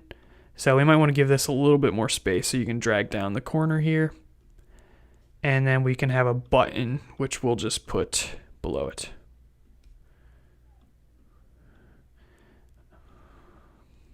Looking good. Oh yeah, man. Very nice. Okay, so what we can do is we can run this just to confirm that the buttons are working and that it's launching this new activity. And then we can start working with the data to change what shows up here and so forth. So give this some time to run and we will check out the application, make sure everything is working. Throw this in full screen and scroll over.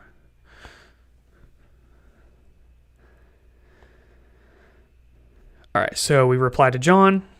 Kind of an important part I forgot. Duh. We need to actually synchronize that when you click, we launch this new activity. I don't know how I managed to forget that, but in the compose message, we have to start with an intent, which is how you launch a new activity. So we'll call it I and say new intent. It's going to take two arguments. The first one is going to be this, so the instance of the main activity, and then compose message activity dot class. Next, we're going to say start activity, and we're going to pass in I, the intent. So that should make it launch the new activity. We're not doing any data passing, but at least it should actually do something. So we'll let this refresh, click those buttons, and make sure I'm not being stupid this time. So click that button, and it works. If you want to go back, you can click the little arrow here to go back. Awesome.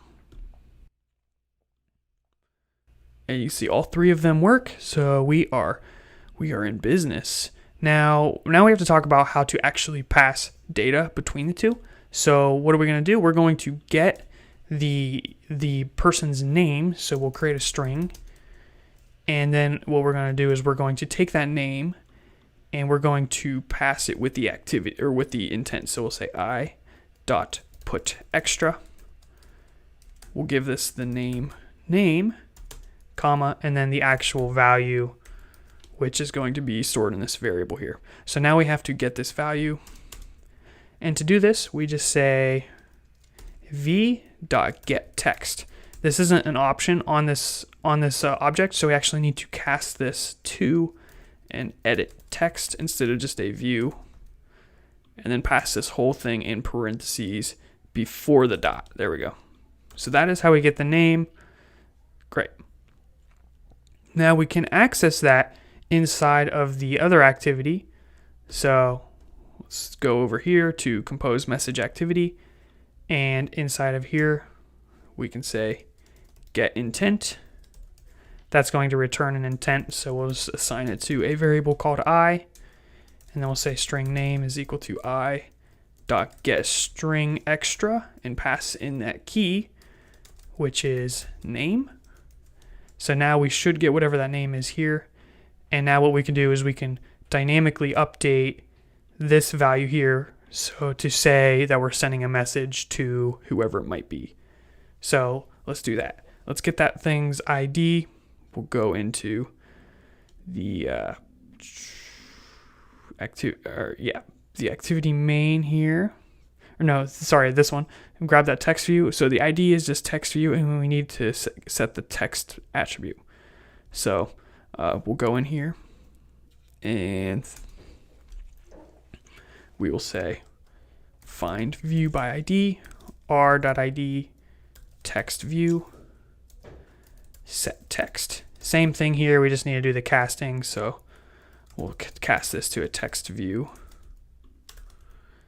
and then put everything in parentheses before the dot for the set text. What are we going to set it to? We're going to set it to name.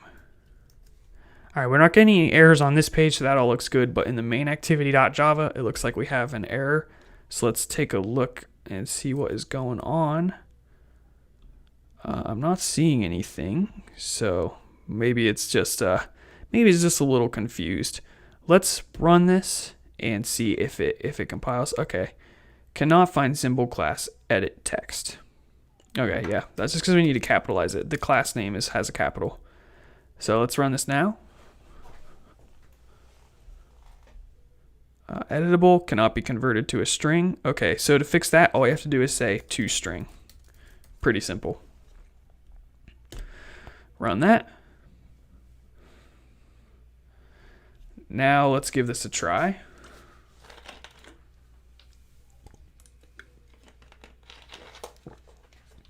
So we reply to John, and it crashes. Oh yeah. All right, let's go into the run, see what happened here. Not getting anything, so let's just try this again. See what's going on. Reply to John. Weird. All right, here we get an exception, so we can look at it. Could not execute method for Android onClick. So the actual problem is fairly simple. I am doing an incorrect cast here. We're making it in EditText, but it's actually a button. So we just need to convert this to a button instead. All right, let's go over to the app. Reply to John. And there we go. Reply to John shows up here. We can type in our message. And then we can turn this button into a submit button and send that message off somewhere else. So that is the basics of working with activities. The beautiful thing here though is that this compose message activity will allow us to send a message to any of these people. I mean, in theory, it doesn't actually work right now, but you know, we could make this functionality work by programming this button right here, which would be very similar to how you would do it with clicking these buttons. You would just create a method for the onClick event and so forth. So there you go, guys. That's a little bit more practice working with activities. Hopefully that was helpful for you. And be sure to stay tuned in the next episode because there's actually a potential issue with our application that we're going to try and fix. So thank you guys. I'll see you in the next one. Hey everyone, it is a new day here. I'm getting a bright and early start here on the tutorials for the day. And let me just tell you guys, I'm a little salty because I posted a video and shared it with you guys on social media and I immediately got like 3 dislikes. Psh, you guys are ingrateful. Alright, here's what, I'm still going to produce amazing content for the few of you out there that really care. So what are we going to be doing today? We're going to be talking about dealing with nulls in the context of a new activity. So first video of the day might be a little rusty, but I think I got this. All right, so here we have an intent, and part of this intent is the data that we pass to it. So if we take a look at our main activity right here, what we do is we say I.putExtra. So we attach this name to the intent. So I gave the illustration in previous episode. The intent is kind of like this suitcase we pass along to the new activity, and inside of that suitcase we have one thing with the name and the value, which comes from the value of this button here, which I can show you that, guys. But some of the problems here is that sometimes you'll pass something to an activity and sometimes you won't. So what are you supposed to do when it's null? How do you deal with that? But just so you guys can see what this looks like, we have this reply to John. We click it and it says reply to John. Now this button down here, I actually added that, so if you've been following along, don't worry about that. Alright, but watch this. Let's say instead of assigning this to name, we just comment this out. Let's say we don't pass that in. Now when we run this, what's going to happen? Because inside of our compose message activity, we are getting that value here. So this is going to be null. So yeah, that's bad. We don't want to do that, but we're going to see what happens. So we reply to John, and it's empty. Now I'm going to set a breakpoint here, so we can just confirm this. So what I'm going to do is I'm going to hit this little bug button up here. And the way this will work is it'll run to this point when we click that button. So over here we have to click that button, and that breakpoint will be hit. So reply to John.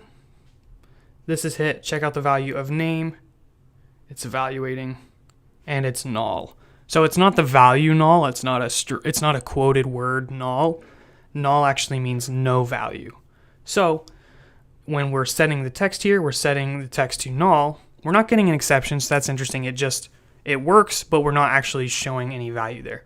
Sometimes we're going to want to do things conditionally though, so I'm going to be teaching you guys how to check for nulls. So the very first thing we do is we say if, and we can put the value in the expression here, and I'm going to stop debugging. So we say if name is null, this is a keyword here, that's how you check, then we can do something. So we would say, let's say if it's null, we're going to do something. Otherwise, we're going to display the value. So we'll take this, cut it, and paste it right here. So if it's null, we could put something else. So let's just say, we'll just say composing message. So we'll paste this in here, and instead of set text name, we'll just say composing message. And this will allow us to see how this works. And then what you can do is you can build upon this system to do more complex things based on if the value is null or not. So in this situation, it's null, and it just says composing message instead of being blank, or instead of saying writing a message to John. So that's how that works. Now, this has its limitations. So if we go back, obviously we don't want it to just say composing message. We want it to say composing a message to John because we clicked on John. But what if we wanted this fourth button down here that just said compose a message, and we didn't have a name there, and we wanted it to say something different? And maybe instead of having just the words composing message, what if we actually had a different view there, an EditText where we could type in the value? So there's a couple of different ways you can do this. One, you could generate that view programmatically and position that on the screen. That works. It might be a little bit complicated. And there's also specific views for swapping views, which you can look those up as well.